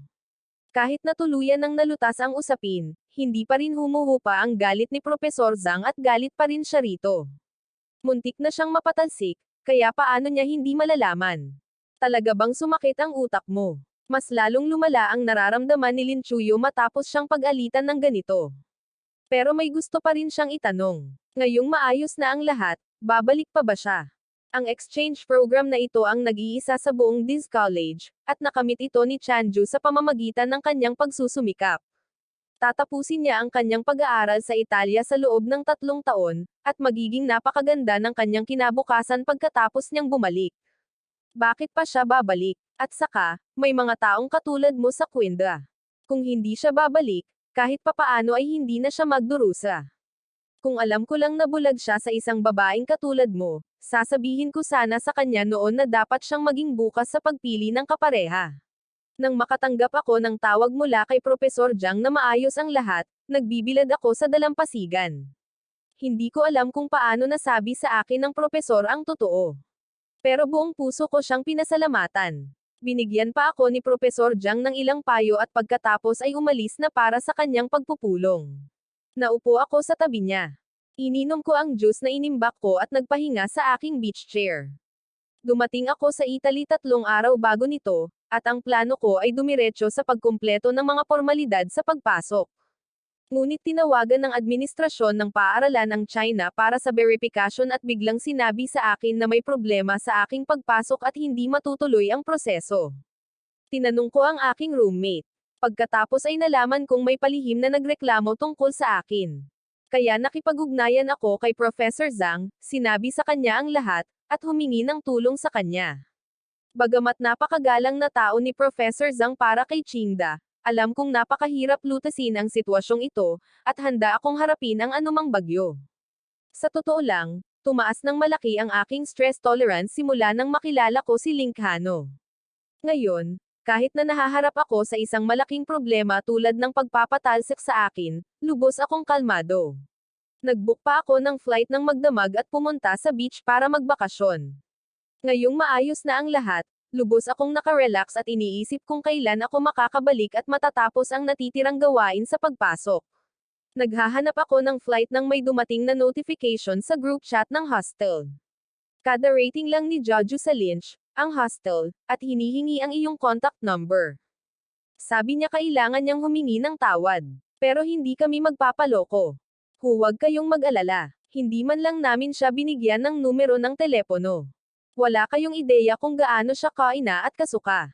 Nababalutan ng benda ang ulo niya. Nabalitaan kong nasa ICU siya nitong nakaraang 2 araw. Totoo ang karma. Nararapat lang sa kanya yan. Nang mabasa ko ang mga nakakatawang bagay na ito, agad na pumasok sa isip ko ang eksena, si Lin Xianyu na humihingi ng bago kong numero at tinanggihan. Isang ngiti ang sumilay sa aking mga labi. Nagpadala ako ng isang malaking pulang sober sa grupo, na may nakasulat na, "Maraming salamat sa lahat ng tulong ninyo nitong mga nakaraang araw." Naayos naman ng maayos ang lahat. Kapag natapos na ang 3 taon na ito at bumalik na ako sa China, bibigyan ko kayo ng regalo at personal na pasasalamatan. Pagkatapos mag-book ng pinakamaagang flight pabalik sa Milan, nagunat ako at tumayo. Naglakad ako patawid sa malambot na dalampasigan patungo sa aking hotel. Sa pagkakataong ito, naging maayos ang proseso ng pagpasok. Walang problema. Tiningnan ko ang mga opisyal na naselyuhang dokumento at ang aking bagong student ID card na hawak ko, at isang nasiyahan na ngiti ang lumawak sa aking mukha. Sa hostel ka ba titira o maghahanap ng sarili mong apartment? Nakahanap na ako ng apartment. Ayoko nang tumira sa siksik ang hostel na may mga internasyonal na estudyante. Kaya, bumili ako ng maliit na apartment malapit sa paaralan bago ako pumunta. Agad kong kinuha ang aking bagahe at lumipat doon. Pagdating ko, nakita ko ang hagdan sa harap ko, sinubukan kong buhatin ang aking panlabas na malita, at huminga ng malalim. Iniisip ko kung dapat ba akong magbayad para tumulong sa akin, nang biglang may lumapit sa akin na isang napakagandang babae. Tinanong niya ako sa Ingles kung kailangan ko ng tulong. Mabilis akong tumango. Tinulungan ako ng magandang babae na buhatin ang aking bagahe, at nagsimula kaming umakyat sa hagdan. Nag-usap kami hanggang sa dulo.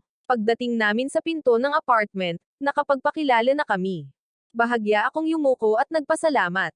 Ngunit ipinakita niya sa akin ang kanyang namumulang mga palad at pabiro na sinabing, tinulungan kita. Sapat na ba ang isang pasasalamat? Kung hindi mo mamasamain, maaari mo bang ibigay sa akin ang iyong business card?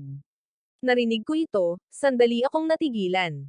Ngunit di nagtagal ay napagtanto kong hinalughog ko ang aking mga bulsa ngunit wala akong nakita.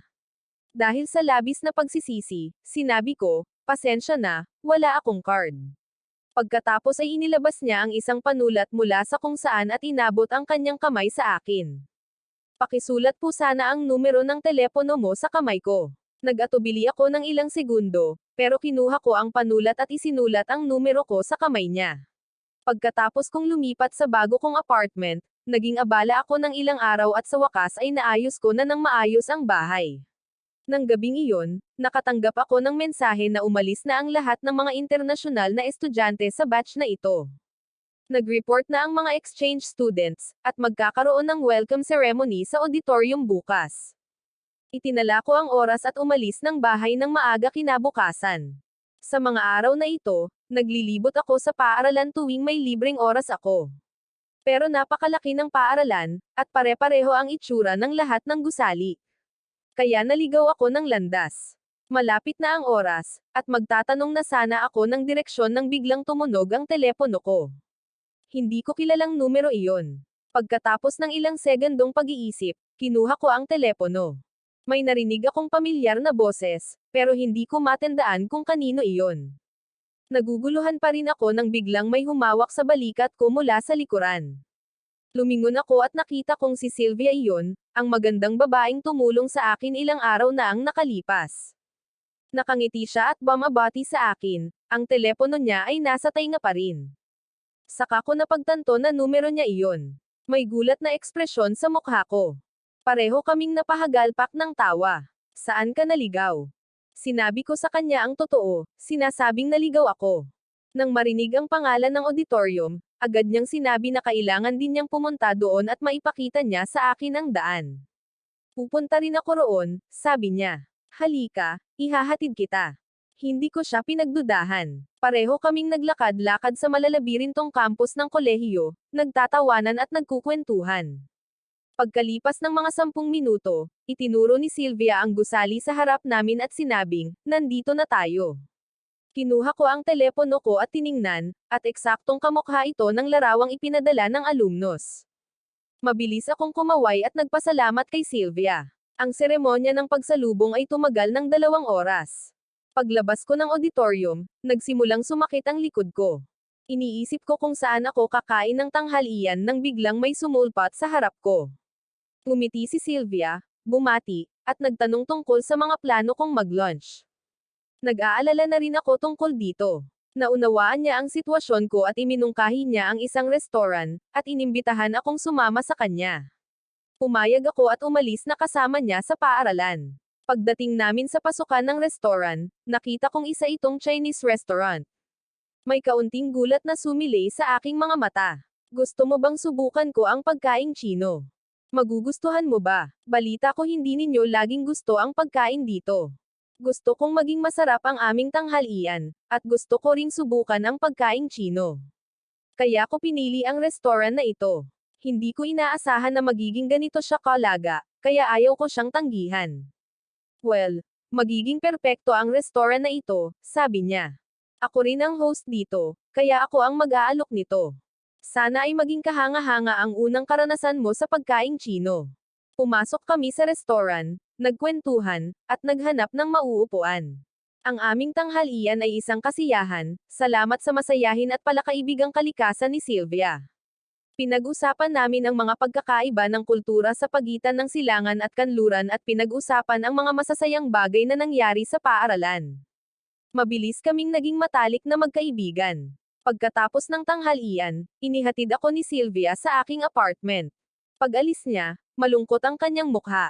Maaari ba kitang imbitahan para sa afternoon tea ngayong weekend? Maganda ang panahon noong weekend na iyon, kaya masaya akong sumama at umupo kay Sylvia sa isang garden cafe, nagkukwentuhan. Isang kawan ng mga puting kalapati ang lumipad mula malapit sa lawa, at isang balahibo ang marahang damapo sa aking ulo. Napansin ito ni Sylvia, tumawa, at tumayo upang panasan ito. Naging napakalapit namin sa isa't isa. At mula sa malayo, parang napakalapit namin. Itinaas ko ang aking nakangiting mga mata at sinabing, "Salamat." Pagkasabi ko nito, biglang lumipat ang aking tingin sa kaliwa, at natigilan ang aking tingin. Ang babaeng nakatayo sa pinto, na may benda sa noo at maputlang mukha, ay kamukha ni Lin Yu. Hindi ko pa nga natitignan ng galit siyang sumugod papunta sa akin. Ang kanyang mga matang namumula, sumulyap siya sa masasarap na cake sa ibaba, ang kanyang mga titig ay palaipat-lipat ng mga ito ng basa. Sino siya? Nang marinig ang pamilyar na boses na ito, natitiyak kong si Lin Xianyu iyon. Wala akong ideya kung paano niya nalaman na naroon ako, ngunit hindi ako nagulat na makita siya. Alam kong susundan niya ako sa Italia balang araw. Total, sa mga mata ni Lin Xianyu, ako ay isang biktima na madali niyang mahuhuli. Hindi niya ako maaaring hayaang makatakas sa kanyang paningin. Handa na akong harapin siyang muli. Kaya naman, sa kabila ng kanyang bastos na pag-uugali, lubos akong kalmado. Mayroon akong bagong kaibigan. Mayroon ba akong kailangan? Anong klaseng kaibigan ito? Siya ba ang kasintahan mo? Nagngingit-ngit ang mga ngipin ni Lian Yu sa huling mga salita. Hindi niya akalain na darating ito sa libu-libong milya ang layo, labis na nasaktan, para sabihin sa akin ang totoo at matuklasan akong may karelasyon na ibang babae. Ilang araw ka pa lang sa ibang bansa, at nakahanap ka na ng bagong babae. Hindi ba't ikaw ang nagmahal sa akin ng 2 taon at hindi sumuko kahit na 79 na beses nang tinanggihan? Hindi ba't napagdesisyonan na magsasama tayo ng 100 beses? Bakit niya binawi ang kanyang salita? Sinira mo ang iyong mga pangako. Hindi ko siya binigyan ng pagkakataong magsalita. Walang saysay na banggitin ang mga lumang bagay. Hindi talaga kagalang-galang na habulin ka. Paano kung nakalimutan ko na? Hindi ba dapat ay nakalimutan ko na? Wala ka nang maya-alok pa kundi ang magandang mukha na iyon. Hindi na ako interesado sa iyo, at gusto kong sumubok ng bago. Kailangan ko pa bang humingi ng pahintulot mo para dito? Natigilan si Lin Chenyu sa aking mga salita. Nakatitig siya sa akin ng may pagtataka, ang kanyang mga mata ay puno ng paghihinala. "Shu, ano ba ang nangyayari sa iyo nitong mga nakaraang araw?" Pinag-isipan natin ang pagsasabing, maganda naman ang takbo ng buhay ko nitong mga nakaraang araw. Kumakain ako ng maayos, umiinom ng maayos, at natutulog ng maayos, at salamat sa iyo, may oras pa akong lumabas. Pero ang bigla mong pagdating ay ikinagagalit ko ng husto. Kung naiintindihan mo ang sinasabi ko, umalis ka na sa kafe na ito. Sa totoo lang, sinisira mo ang date ko kasama ang magandang babaeng ito. Magaan ang tono ko, parang normal lang ang sinasabi ko. Nang makita ang malamig kong ugali, mas lalong namutla ang namumutlang mukha ni Lim Chenyu. Doon niya lang napagtanto na wala na talaga sa kontrol niya ang lahat. Nagkamali ako kanina. Hindi ko dapat pinaglaruan ang nararamdaman mo. Pasensya na, Chu. Patawarin mo ako. Hindi mo na ba ako mabibigyan ng isa pang pagkakataon? Nang makita ang nanginginig niyang mga kamay, tinaasan ko ang aking kilay at tinuya, hindi ako karapat-dapat sa kapatawaran ng babaeng maganda sa paaralan. Huwag kang mag-alala. Mula ngayon, magkaibigan na tayo. Hindi mo kailangang matakot na habulin kita. Nang makita ang determinasyong ito sa aking mga mata, alam ni Lin Yu na hindi ako nagbibiro. Nataranta siya at hindi namamalayang hinawakan ang aking kamay ng mahigpit kaya kumunot ang aking mukha. Hindi naintindihan ni Sylvia ang aming sinasabi. Noong una, inakala niyang magkaibigan lang kami at nag-uusap. Ngunit nang makita niyang namula ang aking kamay, mabilis siyang tumayo at sinubukang pakawalan ako. Para kay Lin Yu, parang isang bukas na hamon ito. Nang walang pag-iisip, nakipagkamay siya kay Sylvia. Napaatras si Sylvia ng ilang hakbang mula sa pagkabigla. Malamig na tinitigan siya ni Lin Yu at hinawakan ang aking kamay, hinayla ako. Sumandal si Sylvia sa pader para pakalmeyan ang sarili. Nang makita niyang ayaw kong sumama sa kanya, dumiretso siya kay Lin Chenyu. Sinampal niya ito sa mukha, at sa sumunod na sandali, nagsimula silang mag-away ng matindi. Maraming customer, sa takot na baka masaktan sila, ang tumakbo palabas. Agad na tumawag ng pulis ang may-ari sa ikalawang palapag. Dumating ang mga pulis at pinaghiwalay ang dalawa, na galit, at dinala silang dalawa sa istasyon ng pulis. Lumuwag ang benda sa ulo ni Lin Chenyu, na nagpapakita ng kanyang matinding sugat. Kinilabutan ng mga pulis dito, at inakala nilang sinasaktan ni Sylvia ang isang may sakit. Paulit-ulit na ipinagtanggol ni Sylvia ang sarili, at tumangging umatras ang sugatang si Lin Chenyu. Iginiit niya na si Sylvia ang unang nagtaas ng kamay. Matagal na nagtalo ang dalawa. Sawang-sawa na ang mga pulis, ngunit hindi nila matukoy kung sino ang may kasalanan. Sa wakas, sumuko na sila, kinailangan nilang tanungin ang tanging nakasaksi, ako. Maaari mo bang sabihin sa akin kung ano talaga ang nangyari? Nang marinig ang tanong na ito, agad silang lumingon at tumingin sa akin ng may pag-asam. Walang pag-aalinlangan, itinaas ko ang aking kamay. Itinuro ko si Lin Chenyu at sinabing, siya ang unang tumulak sa kanya. Nang marinig ito, natigilan si Lin Chenyu. Hindi siya makapaniwalang tetestigo ako laban sa kanya. Nang inag ang boses niya, itinulak ko lang siya ng mahina. Siya ang unang sumampal sa akin. Bakit mo ginagawa ito? Natigil doon ang usapan. Isang kislap ng liwanag ang sumilay sa isip ni Lin Chenyu, at agad niyang naintindihan kung bakit ko iyon sinabi. Naghihiganti siya sa akin. Gusto niyang maramdaman ko ang sakit ng pagiging maling akusado ng walang kasalanan ko. Hindi siya makapagsalita matapos itong mapagtanto. Hindi nakakaintindi ng Chinese ang mga pulis, kaya hiniling nila sa akin na magsalin. Itinanggi ko na lang ang aming relasyon. Kumakain ako ng tanghalian kasama si Sylvia, at bigla siyang sumulpot at nagsimula ng gulo. Sinubukan niya akong sapilitang ilayo ng labag sa aking kalooban, at pagkatapos ay itinulak niya ako, na humantong sa isang away sa pagitan nila. Ang huling natitirang pag-asa sa puso ni Lin Chenyu ay tuluyang nawasak.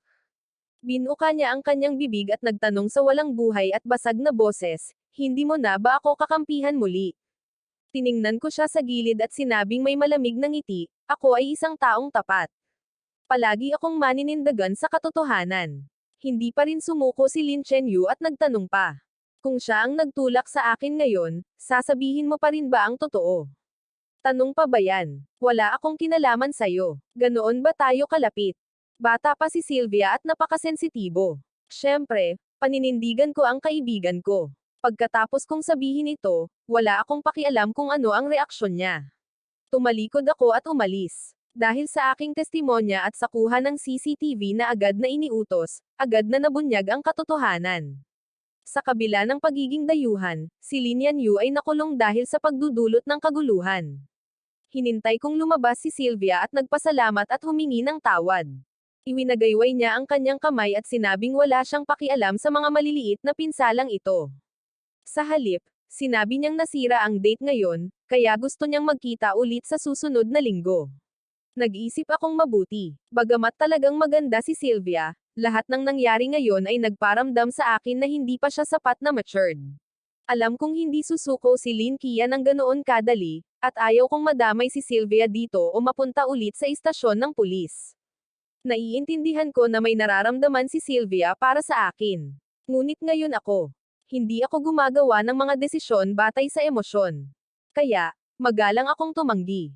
Sa sumunod na 15 hanggang 20 araw, hindi ko nakita si Lin Kuan Yew kahit saan. Bumalik sa dati ang takbo ng buhay ko. Kalaunan, niyaya ako ni Sylvia ng 2 beses pa, pero matapos kong tumanggi, doon na natapos ang aming relasyon. Hindi ako nalulungkot sa panandaliang pagkawala. Medyo marunong akong magluto sa ibang bansa, kaya mabilis akong sumama sa grupo ng mga internasyonal na estudyante. Nang muntik ko nang makalimutan ang taong ito na nagngangalang Lin Kuan Yew, bigla siyang muling lumitaw. Dumating siya sa paaralan na may dalang kariton na puno ng mga rosas at lobo at hinaranggan ang aking daan. Nagtinginan ng mga tao sa paligid na may gulat, at hindi ko alam ang sasabihin. Tila hindi nababahala si Lin Kuan Yew sa aking ekspresyon. Diretso niyang sinabi ang nasa puso niya. Sige na, kung magpo-propose ako sa iyo ng 100 beses, bibigyan mo ba ako ng isa pang pagkakataon? Kung ako ang taong ako noong ilang buwan na ang nakalipas, maiiyak na sana ako sa tuwa. Pero ngayon, wala na itong saysay. Sa katunayan, nayuyugyug ako nito. Kay mumurahing drama at nakakainis na mga dialogo. Ano nga ba ang bumabagabag sa akin noon at paulit-ulit ko siyang niligawan sa harap ng lahat? Ang pag-alala sa mga lumang alaalang iyon ay hindi ako nalulungkot, bagkus ay ikinahihiya ako sa aking ginawa. Ano kaya ang sinasabi ng babaeng nakatayo sa harap ko ng sandaling iyon? Wala akong narinig kahit isang salita. Matapos hindi makatanggap ng tugon ng matagal, lalong kinabahan si Lin Kuanyo. Hindi siya mapakali at tiningnan ako ng may tensyon. Hindi ko nalang pinansin ang kanyang tingin. Lumingon ako at kumaway sa mga taong nakatayo sa malayo. Hi Goching Zu Ichi, saan kayo pupunta? Sinundan ni Lin Kuanyo ang aking tingin. Pagkatapos ay napagtanto niyang may kausap akong iba. Nang makita ito, natigilan si Lin Kuanyo. Hindi pa tapos magsalita si Lin Kuanyo nang lumapit sa akin ang babaeng nagngangalang Goching Zu. Napakabait ng kanyang boses. Plano naming magkampang. Siya ho, sasama ka rin ba? Perpekto ang panahon. Wala kaming plano para sa katapusan ng linggo, at may malaking problemang paparating. Wala akong dahilan para tumanggi. Kaya agad akong pumayag. Ngumiti ako at tinanong siya tungkol sa mga plano ngayong gabi. Hindi na namin nilainggan si Linwania. Nagkwentuhan lang kami at sumali sa grupo ng mga nagkakamping. Nang makita kaming lahat na paalis, namutla ng husto ang mukha ni Linwania. Naikuyom niya ang kanyang mga kamao at tinitigan si Gu Chengxiu ng may matinding selos at puot. Sinundan kami ni Ling Anyo palabas ng bayan. Mula sa kabilang ilog, malinaw niyang nakikita ang nangyayari sa pagitan namin. 7 o 8 internasyonal na estudyante ang nagsasaya at mukhang napakasaya. Hindi siya makalayo sa amin, kaya pinanood niya kami mula sa malayo. Ngunit habang tinitingnan niya ako, lalong bumibigat ang kanyang nararamdaman. Ano man ang gawin ko, ang babaeng nagngangalang Gu Chengshui ay palaging nasa paligid ko. Hindi hihigit sa 10 hakbang ang pagitan namin, at patuloy kaming nagiging mas malapit. Hindi normal ang ganitong pagiging malapit, hindi tulad ng ibang tao. Nang makita ito, namumula ang mga mata ni Lin Kuanyo sa selos, at hindi niya maiwasang sumugod at hilahin ako palayo. Ngunit alam na alam niya na kung gagawin niya ang isang bagay na tulad nito, magagalit ako. Ayaw niyang lalong lumala ang aming relasyon. Kaya naman wala siyang magawa na magpapalala sa apoy. Kinailangan niyang pigilan ang lahat ng nag-aalab na damdamin sa kanyang puso at kumbansihin ang sarili na manatiling kalmado. Tiniis niya ang lahat sa loob ng 6 na oras. Unti-unting dumilim. Nagsindi kami ng siga at nagkakasiyahan. Napakaingay, at hindi ako sanay sa ingay na iyon. Kaya pumunta ako sa ilog ng mag-isa para lumanghap ng sariwang hangin. Nang makita ang pagkakataon, lumapit sa akin si Lin Kuanyo. Shanzo, may kailangan akong makausap. Maganda ang mood ko ngayon, pero hindi pa rin ako komportableng makita siya. Kaya medyo matigas ang tono ko. Pasensya na, ayokong makarinig ng kahit ano. Aalis na sana ako nang magpanik si Lin Ken. Agad niyang hinawakan ang kamay ko. May nagmamakaawang tingin sa kanyang mga mata. Ikaw lang ang kailangan ko. Bigyan mo ako ng ilang minuto. Shizo, may mga bagay akong matagal nang gustong sabihin sa iyo. Nang marinig ko ito, sa wakas ay tumangala ako sa kanya. Kakaiba ang ekspresyon ng aking mukha. Ano ba yan, matagal na ba? Kalokohan ba ito tungkol sa pag-ibig sa unang pagkikita 2 taon na ang nakalilipas? May pangungot siya sa aking boses habang sinasabi ko ang huling salita. Pakiramdam ni Lin Canyo ay parang tinamaan siya ng kidlat at kinailangan niyang makinig. Hindi niya kailanman inakala na ang sikretong itinago niyang mabuti ay manggagaling sa akin. Wala akong pakialam sa nararamdaman niya. Lumalim ang mapang-uyam ng ngiti sa aking mukha. Lin Canyo, isipin mo ang sinasabi mo. Kalimutan mo na ako. May iba pa ba, kahit ikaw, na maniniwala rito? Anong uri ng one-sided love ito na kayang itago ng perpekto sa loob ng 2 taon? Sino ang tatanggi sa proposal ng kanilang crush ng 79 na beses sa publiko para lang masiyahan ang kanilang respeto sa sarili at ego? At sino ang maglalagay sa taong mahal nila sa panig ng kanilang mga kaaway, sa bawat mahihirap na panahon? Pag-ibig ba ito? Sa tingin ko ito ay isang malalim na puot. Nang marinig ang aking mga panunuya, nawalan ng malay si Lin Canyo. Sinubukan niyang itanggi ang lahat. Ngunit sa huli, wala siyang masabi kahit isang salita para ipagtanggol ang sarili. Iilang walang buhay na salita lamang ang lumabas sa kanyang bibig. Hindi, Shoujo, gusto talaga kita. Alam iyan ng lahat ng nasa paligid ko. Lahat sila ay maaring magpatotoo para sa akin. Kung hindi ko alam, sino ang gusto mo? Ano ang magiging pagkakaiba nito sa akin? Gayunpaman, mula sa aking pananaw, si Zhou Yanshu lamang ang gusto mo mula simula hanggang katapusan. Dapat mong puntahan siya at sabihin sa kanya ang tungkol sa iyong tunay na pag-ibig. Ibahagi ang iyong nararamdaman sa kanya. Ang ganda ninyong dalawa.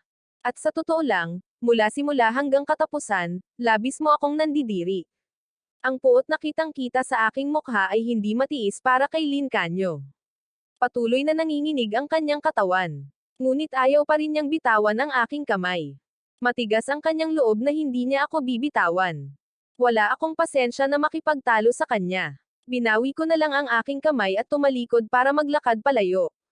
Nang maghiwalay ang aming mga kamay, pakiramdam niya ay nawala na ang lahat sa kanya. Isang matinding sakit ang pumuno sa kanyang puso. Agad na naubos ang lahat ng kanyang enerhiya, at nagsimula siyang manghina, na parang babagsak siya. Maingat ko siyang hindi pinansin at marahang naglakad pabalik sa karamihan. Akala ko pagkatapos kong linisin ang lahat, susuko na si Lin Canyo. Ngunit agad kong napagtanto na walang anumang bagay ang maaaring pumasok sa isip ng taong ito. Sa sumunod na mga buwan, tuwing aalis ako ng bahay, makikita ko siya sa loob ng 20 metro mula sa akin. Kada ilang araw, lalapit siya sa akin na may dalang isang bagay o iba pa at sasabihing nagpo-propose siya sa akin. Minsan, 2 beses, 3 beses, hindi ko na mabilang. Hindi ako kailanman tumugon sa kanyang baliw na pagpupumilit. Kung maaari ko lang siyang balewalain, ginawa ko na, at kapag sumobra na, itatapon ko na siya bilang isang istorbo sa publiko. Dahil sa lahat ng ito, alam ng buong paaralan ang tungkol sa taong ito na nagngangalang Linya. Alam ng lahat na nahuhumaling siya sa akin. Kaya, saan man siya magpunta, tinuturo siya ng mga tao, ngunit wala siyang pakialam. Sinusundan niya lang ako na parang anino ko. Pakiramdam niya ay kung susubukan niya, mamamatay siya. Kung mananatili siya, mapapasakin niya ang puso ko balang araw. Pero ibang-iba ang realidad sa inaakala niya. Hindi ako humanga sa alinman sa mga kinikilos niya, at tinanggap ko pa nga ang mga alok ng ibang babae sa harap niya. Walang nagawa si Linya Nyo kundi ang panuurin akong mapalapit sa mga babaeng nakapaligid sa akin. Unti-unti, nasanay si Linya na makita akong palaging napapaligiran ng mga babae. Kinailangan niyang aminin na tama ako. Hindi niya ako kailanman pag-aari.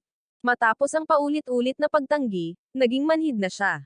Gaano man ako kagaspang magsalita o gaano ko siya kagalit tingnan, hindi na niya nararamdaman ang sakit. Patuloy siyang nagbibilang. Mula 1 hanggang 50, lumipas ang taglamig. Dumating ang tagsibol, at pagkatapos ay ang unang bahagi ng tag-araw. Akala niya lilipas ng mapayapa ang mga araw ng ganito.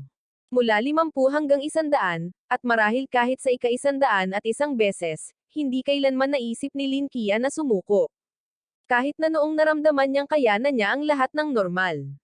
Lumapit ako sa isang babae na hawak ang kamay niya. Tumawa ako at sinabi sa mga tao sa paligid ko na kasintahan ko siya. Nang marinig iyon, parang binagsakan ng langit si Linian ng ulo niya. Nawalan siya ng kontrol at nagsimulang tumakbo patungo sa akin para malaman ang katotohanan. Ngunit bago pa niya ako maabutan, pinigilan siya ng mga nagpapatrolyang gwardya. Mula sa likod ng mga taong iyon, gamit ang kanyang mga pulang mata, nagtanong siya ng buong lakas. Bakit? Sandali akong nakatitig sa kanya, at sinabi ko sa isang normal na tono, bata pa ako. May pera ako at maraming libreng oras. Kaya, nakikipag-date ako sa magagandang babae. Ano ang problema? Hindi naman masama ang pag-ibig. Dahil dito, matagal na nalulumbay si Linya Nyo. Mag-isa siyang umiinom sa mga bar at malasing ng husto tuwing gabi. Tuwing gigising siya sa umaga at nakikita ang kawalan sa paligid niya, hindi niya mapigilan ang sarili na malunod sa sakit. Gusto niyang lumapit sa akin, para magmakaawa na makipaghiwalay ako sa kanya. Ngunit tuwing lalapit siya sa akin at makikita akong masayang tumatawa, hawak ang kamay ng aking bagong kasintahan, nawawalan siya ng lakas ng loob na magpatuloy. Ngayon, sa wakas ay naramdaman na ni Linya Nyo ang lahat ng nararamdaman ko. Ngunit huli na ang lahat. Hindi siya nakinig sa anumang payo mula sa kanyang pamilya at mga kaibigan. Nanatili siya sa ibang bansa, determinadong makahanap ng tamang katapusan. Nang matapos ang init ng tag-araw, sa wakas ay nalaman ni Linya Niyo ang tungkol sa aking paghihiwalay. Nabalitaan niya ang balita. Lumapit siya sa akin ng nakangiti, sinusubukang aliwin ako. Ngunit muli, ang lahat ay taliwas sa kanyang inaasahan. Walang bakas ng lungkot sa aking mukha, at nakatingin ako sa kanya gamit ang parehong mga matang tinitignan ko ilang buwan na ang nakalilipas. Natigilan ang ngiti ni Linya. Medyo nag-atubili siya at nagtanong, nasaktan ka ba? Binigyan ko siya ng isang napakagalang na ngiti. Naghiwalay tayo sa isa't isa. Atin ang desisyon, ano ang problema? Nang marinig ito, bahagyang kumalma ang puso ni Lin Chenyo. Ngunit sa sumunod na segundo, nagulat siya sa aking mga sinabi. At kahit na nasaktan ako, wala pa rin ito kumpara sa sakit ng 2 taon na iyon. Hindi mo ba nakita ang lahat ng ito gamit ang iyong sariling mga mata? Kaya bakit ka lumuluha ng buwaya at nagpapanggap na nakikiramay dito?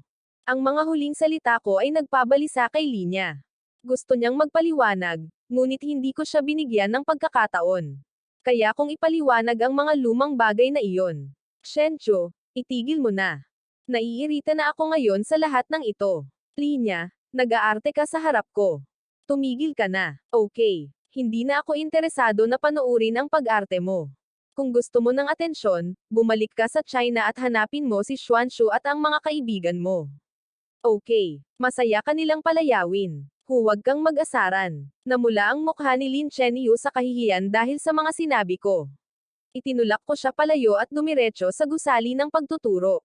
Itinama ni Ching Ching ang lahat ng nasa paligid ko sa pangalan ko. Ngayon tinawag na ako ng lahat sa Ingles kong pangalan. Iilan lang ang nakakaalam na ako si Lucio, ang inaasar. Sa puntong ito, naubusan na ng ideya si Lin Chenyu para mag-arte.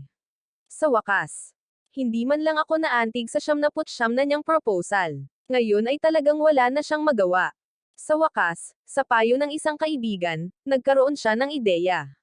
Ang una niyang proposal, pinili niya ang maliit na hardin ng paaralan.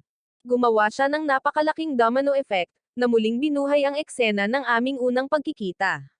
Naglagay siya ng maraming starlight sa mga puno at nagsindi ng mga kandila sa hardin sa gabi, planong ibalik ako sa mga alaala ng nakaraan.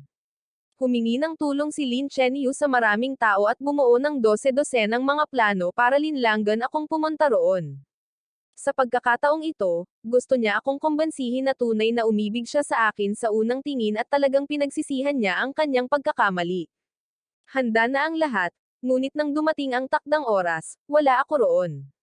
Ngunit si Chenyu ay nabaliw ng husto. Hinanap niya sa bawat lugar sa kanyang sasakyan kung saan ako maaaring naroon. Tumunog ang alarm ng 9:00. Biglang nagliwanag ang madilim na hardin. Hindi mabilang na mga lobo ang lumutang sa hangin. Nagsimulang mahulog ang mga talulot ng rosas mula sa itaas.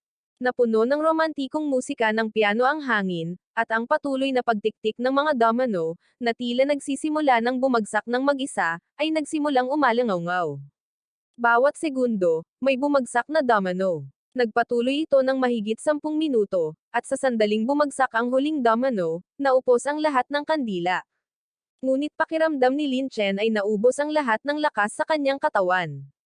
Nang matapos ang lahat, tumunog ang kanyang telepono. May hindi kilalang internasyonal na numero sa screen. Ngunit nang sagutin ang tawag, agad niyang nakilala na ako ang nasa kabilang linya. Nabalitaan kung gagawin mo ang iyong ika-100 proposal ngayong gabi. Sa kasamaang palad, nasa China ako ngayon. Pasensya na talaga. Pinigilan ni Lin Chenyu ang sakit at pagkabalisa sa kanyang puso at umakto na parang wala lang. Ayos lang, tinawagan mo ako. Masaya na ako. Kung gusto mo, maaari pa akong maghanda ng 10 una at 10 segundong proposal. May nakatagong pag-asa sa kanyang boses. Para bang nananaginip na siya na napatawad ko na siya. Hindi na kailangan iyon. Tumawag ako ngayon para sabihin sa iyo ang 2 bagay. Natuyo ang lalamunan ni Lin Chenyu, at mahigpit niyang hinawakan ang telepono. Una, bilang pag-iingat, gusto kong sabihin sa iyo na taglamig ngayon, at napakatuyo ng hangin. Kung tapos na ang iyong paglalaro, patayin agad ang lahat ng mga kandila sa hardin. Huwag kang magsindi ng apoy. Nang marinig ito, tumangala si Lin Chenyu at nakita ang isang tuyong dahon na unti-unting nalalagas. Pangalawa, gusto kong ibigay sa iyo ang isang magandang balita. Nasa isang relasyon na naman ako, at ang kasintahang ito ay mas maganda pa kaysa sa huli kong kasintahan. Ang iyong mga panukala ay mapipigilan lamang sa unang pagkakataon. Ang ilang simpleng salita ko na ito ay lumikha ng hindi mabilang na mga alingawngaw sa isip ni Lin Chenyo. Sa isang iglap, pakiramdam niya ay nakulam siya. Isang matalim at masakit na sakit ang sumabog sa kanyang noo. Ang napakatinding sakit ay hindi nag-iwan ng buhay sa kanyang katawan. Ang kanyang telepono ay nahulog ng may kalabog at direktang bumagsak sa isang patungan ng kandila. Sa loob ng ilang segundo, isang napakalaking apoy ang tumupok sa hardin. Ngunit hindi siya nagtangkang tumakas o sumigaw ng tulong. Nakatayo siya roon na parang isang estatwa, nagiging bahagi ng hardin. Lumipas ang buong gabi. Lahat ng mga puno sa hardin ay naging abo. Mabuti na lang at walang namatay. Dumating ang mga bumbero sa tamang oras at sinagip si Lin Kylie, na hinimatay dahil sa usok. Mabuti na lang at nakaligtas siya. Ngunit galit na galit ang administrasyon ng paaralan ng Tsinghua dahil sa sunog. Mahigpit niyang ipinahayag na hindi niya patatawarin ang taong responsable. Bilang pangunahing sospek, inaresto ng pulisya si Lin Canyo. Nang malaman ng pamilya Lin ang balitang ito, labis silang nalungkot. Ginamit nila ang lahat ng kanilang koneksyon upang protektahan siya. Gayunpaman, dahil ito ay isang internasyonal na kaso, imposibleng makatakas si Lin Canyo nang hindi napaparusahan. Sa huli, kinailangan ibigay ng pamilya Lin ang kalahati ng kanilang ari-arian bilang kabayaran. Noon lamang sumuko ang administrasyong Chino. Dahil sa kakilakilabot na insidenteng ito, gumugol si Lin Canyo ng 6 na buwan sa bilangguan. Ang kanyang pangalan ay idinagdag din sa isang European blacklist at siya ay ipinatapon mula sa bansa. Siya ay pinagbawalan habang buhay. Nang makalaya, ipinadala siya sa paliparan upang ipatapon pabalik sa China.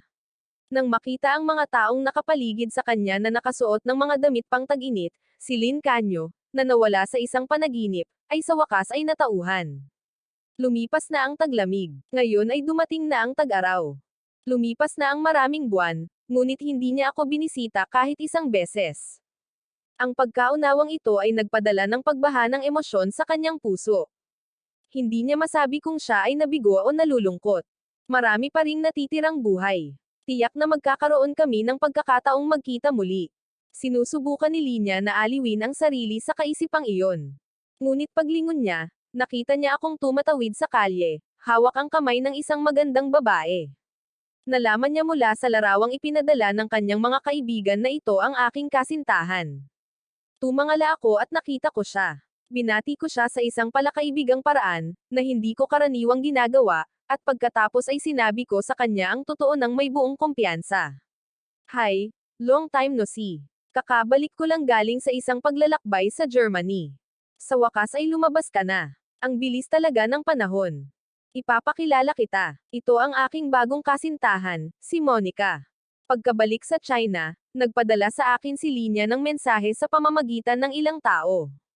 Tinanong niya kung nag-aartista ba ako o kung ito na ang aking katotohanan. Hindi ako sumagot. Sa ngayon, lubos ko nang naiintindihan si Linya.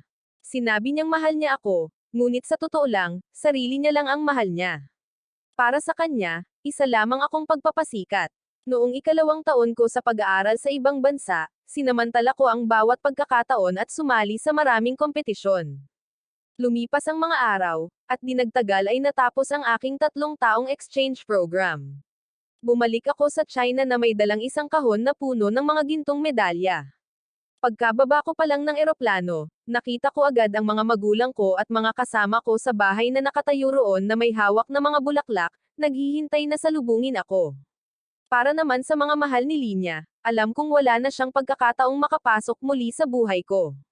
Para lang kaming 2 estranghero na dumadaan sa karamihan ng tao sa mundong ito.